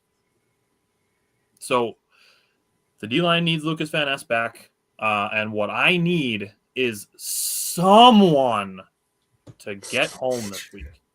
Bryce Young was barely touched last week. I need somebody to get home this week. Yeah. Well, he also didn't throw the ball a lot. Yeah. So, Bryant, what are you looking for from the Packers defense? Yeah, it all starts with Saquon. I feel like we've been pretty good against running quarterbacks, although Bryce Young did get us a couple times. But we probably weren't expecting him to run quite as much as he did. Honestly, he's sneaky with it. He doesn't do it a whole hell of a lot. With him coming back from an ankle injury too. Right, I was thinking that too. Probably want him to try to test it a little bit too. Really, it all starts up front. We got to slow down Saquon. If you look at their offense, like we talked about, it's been very inconsistent. You have A.J. Brown, who's throwing fits if he's not getting the ball. Devontae Smith has been really good. He's already close to 600 yards on the year. They definitely have two wide receivers that can give these cornerbacks some trouble. But honestly, I hope we play up in their faces and let them throw deep, because I feel like if we let them try to throw deep, at least Micah and Rashawn will have a chance to work. The Panthers are throwing the ball so damn fast that I'll say there's a couple times we should have had a sack and we completely freaking missed. Yeah. So, or he broke a tackle on us, but not to get back to that game. But I feel like we're going to have to try to pressure. We're definitely going to have to try to pressure Jalen Hurts, because I feel like it's weird because he has really good numbers on the year, but he's still struggling. I feel like his quarterback, he's only thrown like the one interception, he had like something like 13 touchdowns or whatever it was. But I feel like, he's very inconsistent. He could easily have a bad game. He's been sacked 25 times. We need to get after him. Maybe that means throwing some blitzes at him or something, or throw some run blitzes in there to try to stop the run. And then if we can slow down the run and get him into where they're having to throw the ball, that'd be great. Steve makes a good point. Goddard's going to be a problem for us too. Steve, you fucking son of a bitch. That's probably his. Settle down. All right. That's what I'm saying. Like the Eagles, they don't have a bad position group on their offense. Like their offensive line is still good. They have a decent quarterback. They have a great running back. They have good wide receivers. They have a good tight end. They're just a solid team this year so far. So I feel like this is a game we can win if we don't make stupid mistakes. It's going to be a dogfight. This might come, we might be able to pull it out by a field goal or something if our kicker tries to make it. Simon, how do you feel about the Packers defense against the Eagles offense? Yeah, I kind of echo a lot of the same sentiments. Barkley's he's kind of the leading guy, and I think to beat this, you're going to have to force Jalen Hurts into some long situations, and that's going to be kind of how this game goes. If you let Barkley go on 4 or 5 yard runs every single time, and they get third downs where it's like 1-2 yards, and they run it's going to be a long day for the defense. So just winning the early downs is kind of my big takeaway. Alrighty, Bryant, what are you looking for from special teams? Who's kicking? I guess I don't know. McManus probably be kicking. I'm telling you right now, if he misses something like 43, 44 yards again, it's got to happen. Like, not necessarily cut him, but he needs to be benched. He needs to be benched, and it needs to be a competition at that point or something, because we just cannot. We're not good enough to leave at this point, our team, when our offense is struggling, we are not good enough to leave points on the table. Especially when games are getting shortened. Eagles haven't been particularly dangerous returning the ball, so hopefully we can put them in some situations behind the kicks. Behind the sticks or on the field. Like you said, Tyler, the one thing McManus does pretty good is I feel like he can kick it to the between 3 and 1 yard line pretty consistently. Yep. He's been pretty good at that. Just really, can we just be a 15 to 20th best special teams unit in the freaking league, please? Like, I don't even want. I would accept if you said we finished the year at the 18th best special teams. I would accept it without questioning. That would feel like a win. Yeah, like at this point, we just Middle need of the pack would be fine. We just need a little competence. Yeah, not to have it cost us wins and ties and losses. Yeah. Right. All right. Simon, what are you looking for from the Packers offense against the Eagles defense? Hopefully some better interior offensive line play. I kind of been crushing on this the past few weeks, but I mean, the Eagles have a pretty good defensive line still. Jalen Carter is a monster, and we just need better play from the interior in general. I don't care how it gets done. I guess we'll see what happens with Banks this week.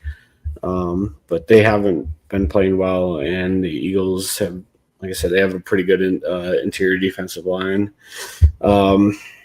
And I kind of mentioned earlier with Kraft out, I think we need someone to step up on the short yardage area of the field now that he's gone.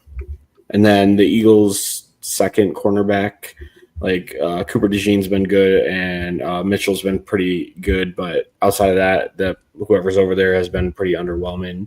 And it looks like it's probably going to be maybe Jaire, I don't know, or if they want to stick Cooper on the outside or something. I don't know what they plan on doing. But put Watson or Dobbs on them and just abuse them. Yeah. If I think Jaire wants to go up, that'd be elite for us. I think what they're going to do is honestly, I think they're going to kick Cooper DeJean out there and put Michael Carter in the slot. Yeah, Michael Carter is he's not great or anything either. And I mean, maybe it's tough because, like, I don't know, maybe Golden, but if Golden's hurt and he can't go, I don't know what we're gonna do in the slot. Is Wicks coming back this week, or is he still out? It's looking like I haven't seen. He hasn't even logged any limited practices Yeah, last 2 weeks. Like, I don't have faith that he'll be back at all. That's tough. Bro, I wish they would just put Luke Musgrave in the slot. It's going to be a big slot receiver. Yeah, just clone Tucker Kraft and put him in there 5 times. Or let Romeo Dobbs play in the slot. Dobbs is really good on the outside, though. Yeah. I know. But we have another guy we can put on the outside. That's fair. Put Christian Watson in the slot. He could be good in there, too. He can play slot. Yeah, I mean, I wasn't really joking about that. I think that could. No, he did that for us a few years back. Yeah. Yeah. Honestly, they move the guys around enough. Like, I know. I don't know. Maybe the fact I wish we had Jaden Reed. Yeah. Maybe the fact that we didn't. Hardman. No, honestly. Please no. If we're going to bring in anyone, it's going to be someone that's on our practice squad that's ready to play. I'd rather just give Savion the reps. Yeah, same. At that point. Yeah. Like, get him reps actually at wide receiver and not at scat back. I don't think we've thrown the ball to the dude more than 5 yards down the field, so maybe we could try that. Honestly, I think that's true.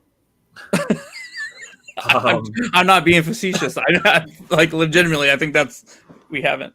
Did I throw you, Jake, because I said the word right? Elite. I wasn't going to say it. I love it. Let's go, baby. Yeah. Turn a new page. I like it. I gotta look this up now. All right. Jake, what are you looking for from the Packers offense?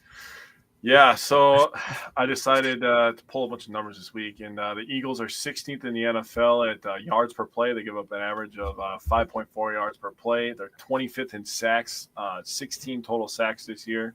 For context, I said that Parsons and Gary together have 13.5, so pretty bad by the Eagles. They're 19th in pressures. They have 58 total pressures on the year. They're 9th in yards per attempt at 6.7, and they're 27th in yards per catch at 11.3. So 11.3 yards per catch. So that tells me that their corners are bad and they're playing off. The Packers, This is pretty interesting here. The Packers are 29th in the NFL at yards per carry on rush attempts. This is before, obviously, contact at 2 yards per run before contact. That is fucking atrocious. Packers are third in the NFL at run after catch at 1,088. Obviously, Tucker Kraft was a big man in that. He was a rack monster. But if you go at Jordan Love's total yards of 2,071, that's 52.5% of his yards have come off run after catch. You're telling me that this guy can't just throw the ball down the field and get some yards? I mean, what are we doing here? I'm just gonna say it. They just need to spread the ball out, get in shotgun, and just let Jordan Love just sling the goddamn ball. This is the game for it. Dead serious. I know that the Eagles made a couple trades. The only one that was a really good move is Phillips, blanking on his first name. Jalen. Yep, from Miami. That's a good trade for them. He's a pretty good player, pretty good against the run, and he's a decent pass rusher. But other than that, neither of the other two moves scare me. Jaire's been hurt all year. He's not been hurt all year. I'm just going to say that right now. And, the other guy that – I was just going to send that to you guys. I'm sorry, but he has not been hurt all year, dude. No, we're laughing about what was in the comments, the private chat.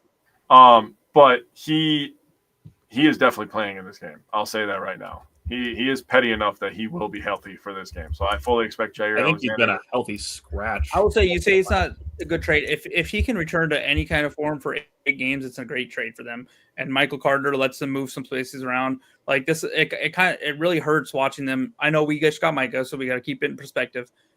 But watching them get 2 cornerbacks, just kind of even further depth cornerbacks, and then another pass rusher where they were struggling in that position. Like it's like, man, they're adding to their strengths where, you know what I mean? That's what makes championship teams. I think Micah can help us get there. I think we left ourselves thinner at cornerback than we realized. So that'll be something we have to address. And I'm not saying we can't get it done this year. I think we can still get it done. I think Carrington's pretty good. I think Nixon has potential if he can start playing like he was before, but it hurts watching them trade for players. The Eagles are in a little bit of a different spot than the Packers are. So what I'm just gonna jump in and say this is while the Eagles are adding a bunch of guys at this year's deadline,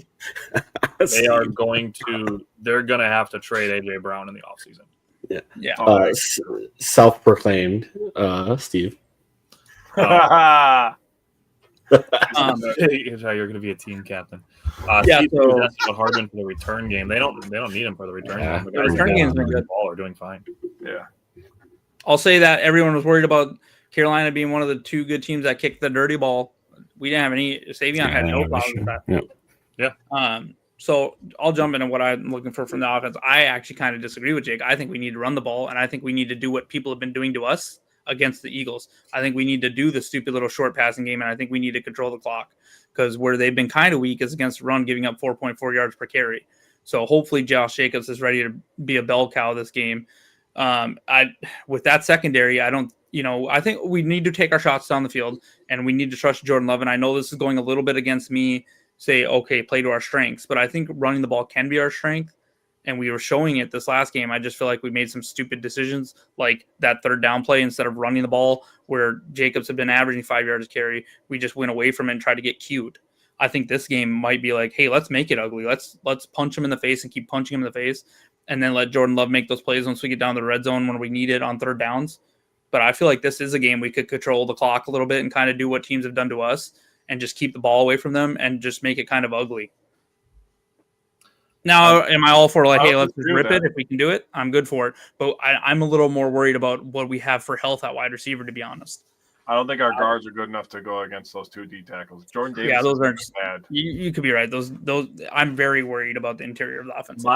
My thing with winning a game ugly is I don't feel like I can say they can do it beforehand. I feel like I have to see it before I can believe that it's something they can do. I feel like I have to have the hindsight that they can win an ugly game before I can say they can go win an ugly game. Because right now, the 2 ugly games they've gotten into, they've lost them both. I would say the Arizona game was kind of ugly. We pulled that one out, but that's fair. That's fair.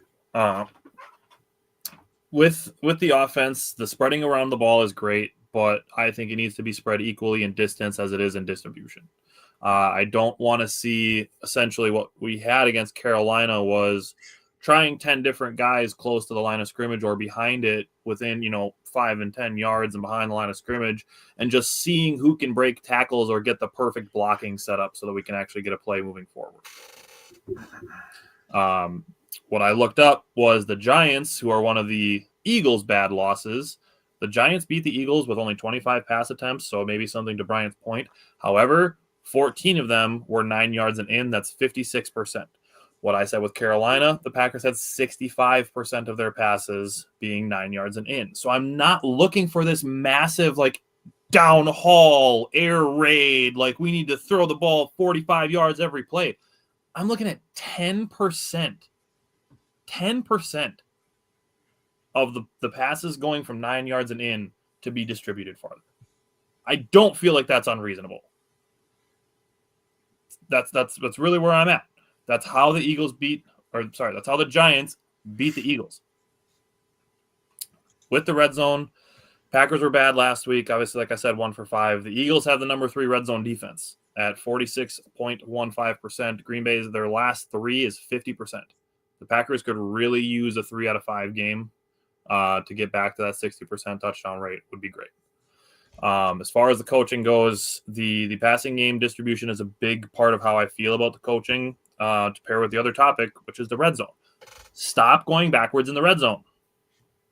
Move towards the end zone, especially in short yardage situations. If you're looking at a 3rd and 7 and you're saying, all right, we're going to kick the field goal if we don't go for it, and you want to try something a little bit side to side, honestly, I'm fine with that.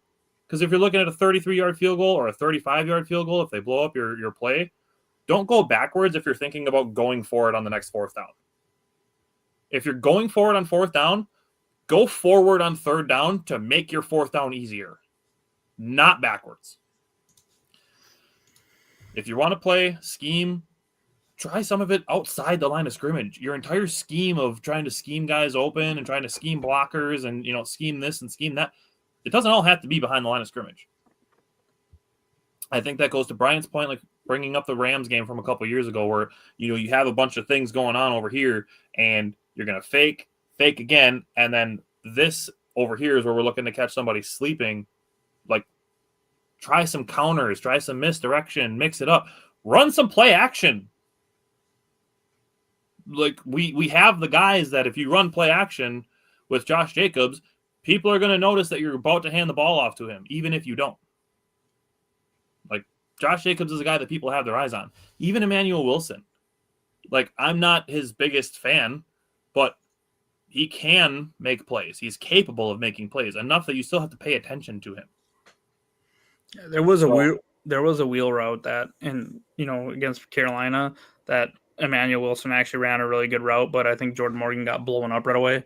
And if Jordan's able to throw that ball, if Love is able to throw that ball, it's probably a touchdown.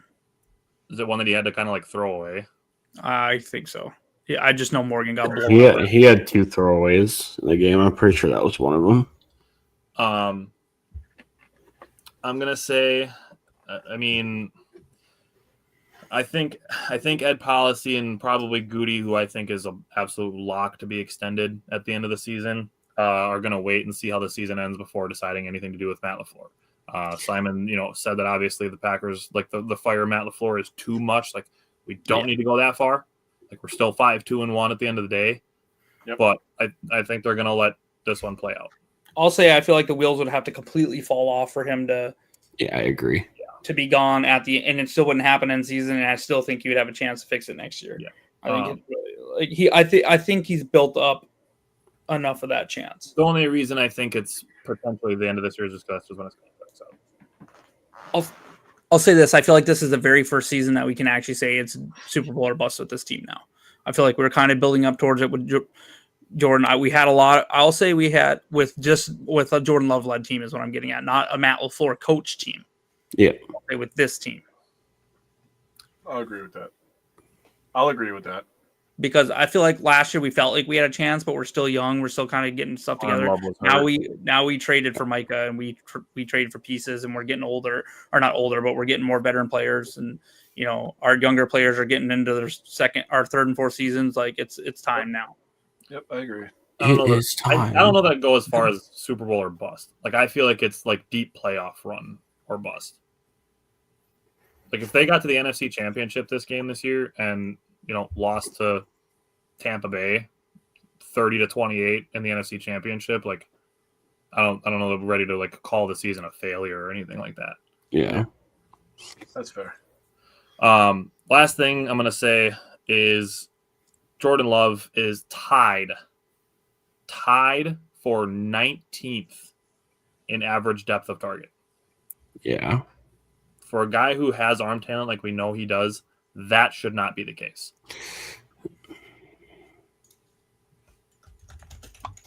Okay. Bryant, what injury designations are we watching for?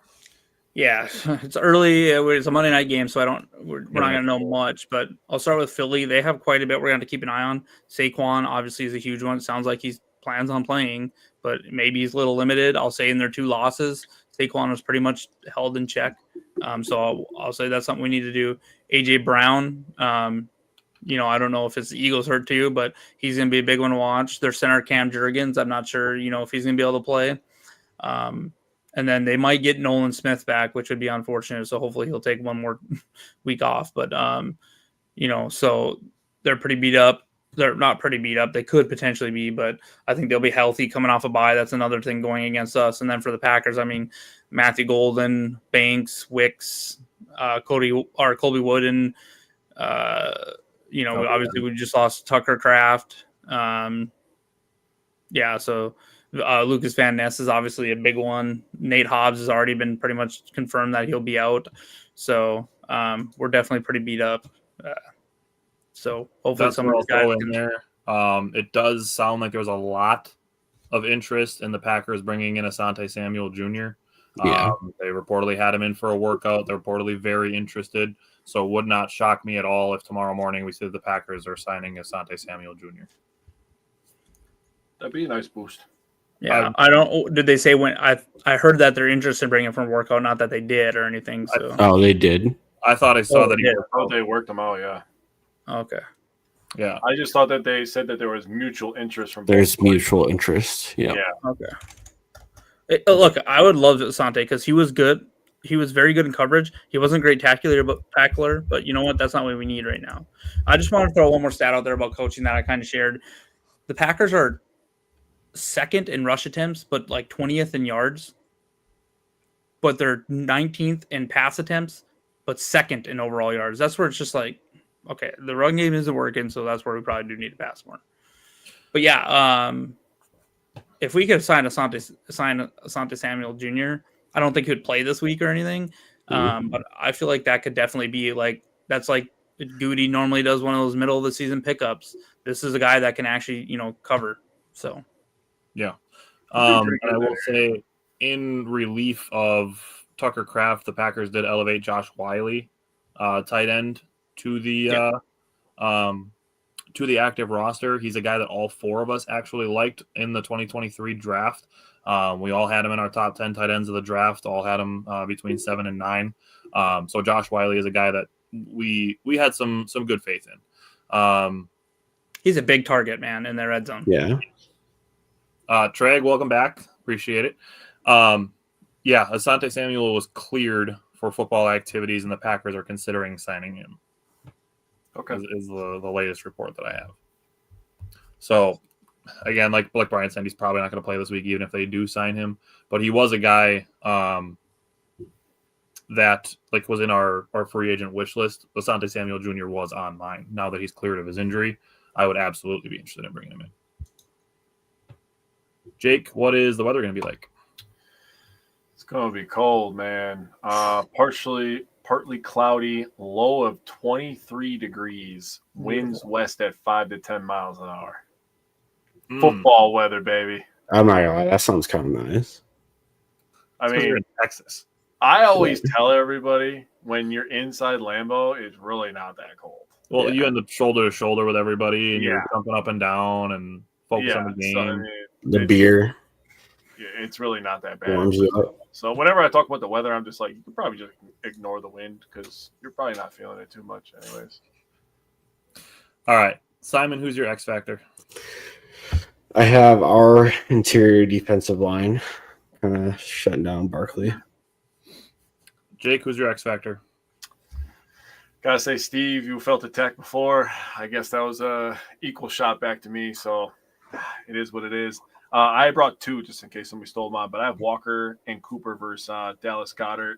I wrote down that every once in a while Goddard feels like the forgotten guy on an offense full of superstars with Saquon, stuff like that. But he's the third short guy. He's the keep the offense ahead of the chains guy, and the Packers have been pretty bad against tight ends this year. They've given up 46 out of 59 targets. They give up 13.1 yards on average. That's the fourth worst in the NFL. They give up the fifth most yards, 601. They're tied for the most touchdowns given up to tight ends this year. They're tied with the 49ers, Steelers, and the Eagles, by the way, with 7 touchdowns. And if you break down all their averages, tight ends are averaging 6 receptions on 7 targets, 75 yards and a touchdown. So that's easily that looks like a Dallas Goedert stat line. Alrighty, Brian, who's your X factor? Yeah, I'm gonna go with Matt LaFleur. He needs to get this team up and ready to play this game. This is a huge game for Green Bay. Like, you're talking if we lose this game, it becomes a huge mountain to climb to try to get back into the conversation for the number 1 seed and a bye. He needs to work some magic and get this team ready to play and go. And, it's a conference game. We're 3-1 in the conference now with that loss to Carolina, which hurts a little bit, but this is a huge game. Like, if you can beat the Eagles and climb back on top of that, you should see the Rams in San Francisco and Seattle cannibalizing themselves a little bit. And if we can get past the Eagles, then we have to pretty much worry about Detroit and stay ahead in the win count. And then we're in the sweet spot where we want to be. So the only team we really don't get a chance to beat and put a game on them is Tampa Bay. So, excuse me. So this is a team we like. This is a huge game. It gives them a big boost. You can't under context to that. The Eagles play the Packers on Monday night, and then next week they play the Lions on Sunday night. So this is a big game for Philadelphia too. Yeah. Alrighty. I went last, and honestly, I'm surprised that my guy was not mentioned. I went with Luke Musgrave. I thought he was almost a lock to be somebody's X factor. I thought about him. I considered him. Yeah. With the injury to Tucker Kraft, he became way more important. And I'll throw in an extra note on the coaching part. If they can just teach him how to sit down in his own, that would be helpful to Jordan Love. Just teach him how to sit down in his own and let him be that guy that like we said earlier, like the underneath stuff that Tucker Kraft was kind of starting to feast on. I don't even need him to give me all the yards after the catch that Tucker Kraft does. It just needed to be a sure-handed guy that Jordan Love can trust. That's what I need. Mm-hmm. Simon, what is your score prediction from the head? I have us winning 24-23. Ooh, I have 24-21. I think it's going to be a really close game. I agree. Brian, what do you have from the head? Like I said, I won't pick against this, so I'll go 21-20. So 1 point win, 1 point win, 1 point win, 28-27 Green Bay. Yeah. You have a 4 point, I know. 3. Yeah. Go ahead, Simon. 2.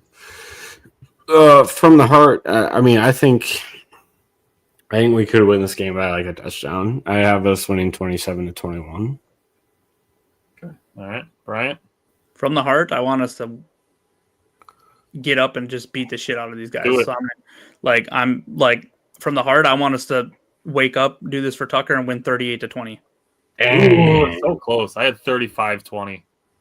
I still think, all things considered, even the way the last year went, I still think the Packers are a bad matchup for the Eagles. I have 31-20. So 20 seems to be a sweet spot. My reasoning, and I'm just going to go straight into Simon Says because of this, and I'm actually going to go first, even though normally I go to Bryant first because he normally does bonus ones. 17 of them. He's going to be off the top of my nugget. Yeah, Brian didn't get to make notes this week, so we don't have 5 Simon Says from Brian. So it might be worse. He's just going to have the ideas popping it's going to be something else. The reason that I have 35-20 as my heart score, my offensive, Simon Says, is that Matt LaFleur gets his head out of his ass in the red zone and Packers go 5 for 5 on red zone touchdowns. Touchdowns, yeah. That'd be sick. Man. That'd be nasty. That'd be nice. Especially versus the Eagles. That would make me go from like, all right, Matt LaFleur, I'm sorry. You sucked against Carolina, but you're still a good coach. I'm sorry. Brian, you got anything cooking up there? Yeah, I'm going to say that Josh Jacobs gets his first 100-yard rushing game and 2 touchdowns. He doesn't have a 100-yard rushing game this year? Got a bunch of 100-yard scrimmage games, I think. Oh, wow. Yeah. That'd be nice. Sure he doesn't have one. Let me double check. Hold on, Cowboys? No. Cowboys, he had to have 100 rush, didn't he? No. I don't think he ran well that game. He had a 93 against Cincinnati. And he had 87 against Carolina and 86 against Dallas. So I'm calling for his first 100-yard rushing game and 2 touchdowns. Dang. Well, shit. Color me surprised. I have Watson gets his first 100-yard receiving game of the year, and Matthew Golden finally gets that first touchdown. Still holding on to that, huh? Good. If I keep throwing at the dartboard, you'll eventually get it. One's gonna stick. Yeah, I like Christian Watson. Week 14, Matthew Golden scores his first touchdown, and Jake's gonna be like, first try. Yeah. Well, I'll admit it. Hey, 15th try. Let's go, baby. It's real bold of you, Jake. It's gotta happen. Defensively, this is another thing that just kind of comes over from last week is that Micah Parsons plays pissed and gets 3 sacks. That'd be nice. I would love to see Micah Parsons show some emotion and be like, I was pissed last week that I didn't have any pressures for the first time in my career, and I wanted to put PFF credited him with 1. He didn't have 1 pressure. No, I know, but PFF credited him with 1. Oh, did they really? Yeah, they did. Well, I don't think Fox gave him 1. Yeah, that's just one of those things where it just depends on where you look and how the game is judged. But I get you. Yeah, they gave him a hurry. Yeah. Yep. Well, even still, the pass rush impact wasn't there. So I'm looking for Michael. I agree. And I don't think I want to look back at it because I didn't watch that specific aspect of the game. But someone put on Twitter, like, I've never seen a team put so much energy towards one player. So that could be a huge reasoning why. But then also, like, why didn't anyone else really produce? Gary had a couple, and then obviously the McKinney. But I want to go back and rewatch that. Gary should have had a sack on that. I think. Yeah. I want to rewatch that. All of Bryce Young's pass attempts. I don't. What do you got, Bryant? Yeah, I'm going to put that the Packers. I'm going to say that the Packers sack Jalen Hurts 5 times. Dang. And 2 of them coming from Micah. All right. That'd be sick. When they lost to Denver, they gave up 6 sacks. True. Micah in 7 career games against them has 5 sacks, and he had a 2-sack game last year. So, All right, I have Packers hold the Eagles under 250 total yards and sack Hurts 3 times. I guess we're just having a sack party. yeah, buddy. Best day ever. I wrote down that I was disappointed in the pass rush, so I had to write something down to do with pass rush. All right, Simon, you got any you want to throw out there? I got Luke Musgrave has a touchdown, and then Barkley's held to less than 60 yards of total offense.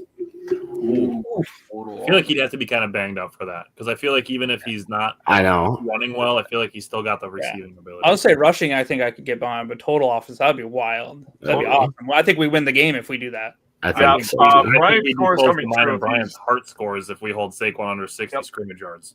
Yep, that is definitely happening. All righty. We appreciate everybody sticking around with us. It was a little bit of a longer one, but we had to flesh a lot of the stuff out with how the Packers kind of, like we said, kind of embarrassing loss. It wasn't even –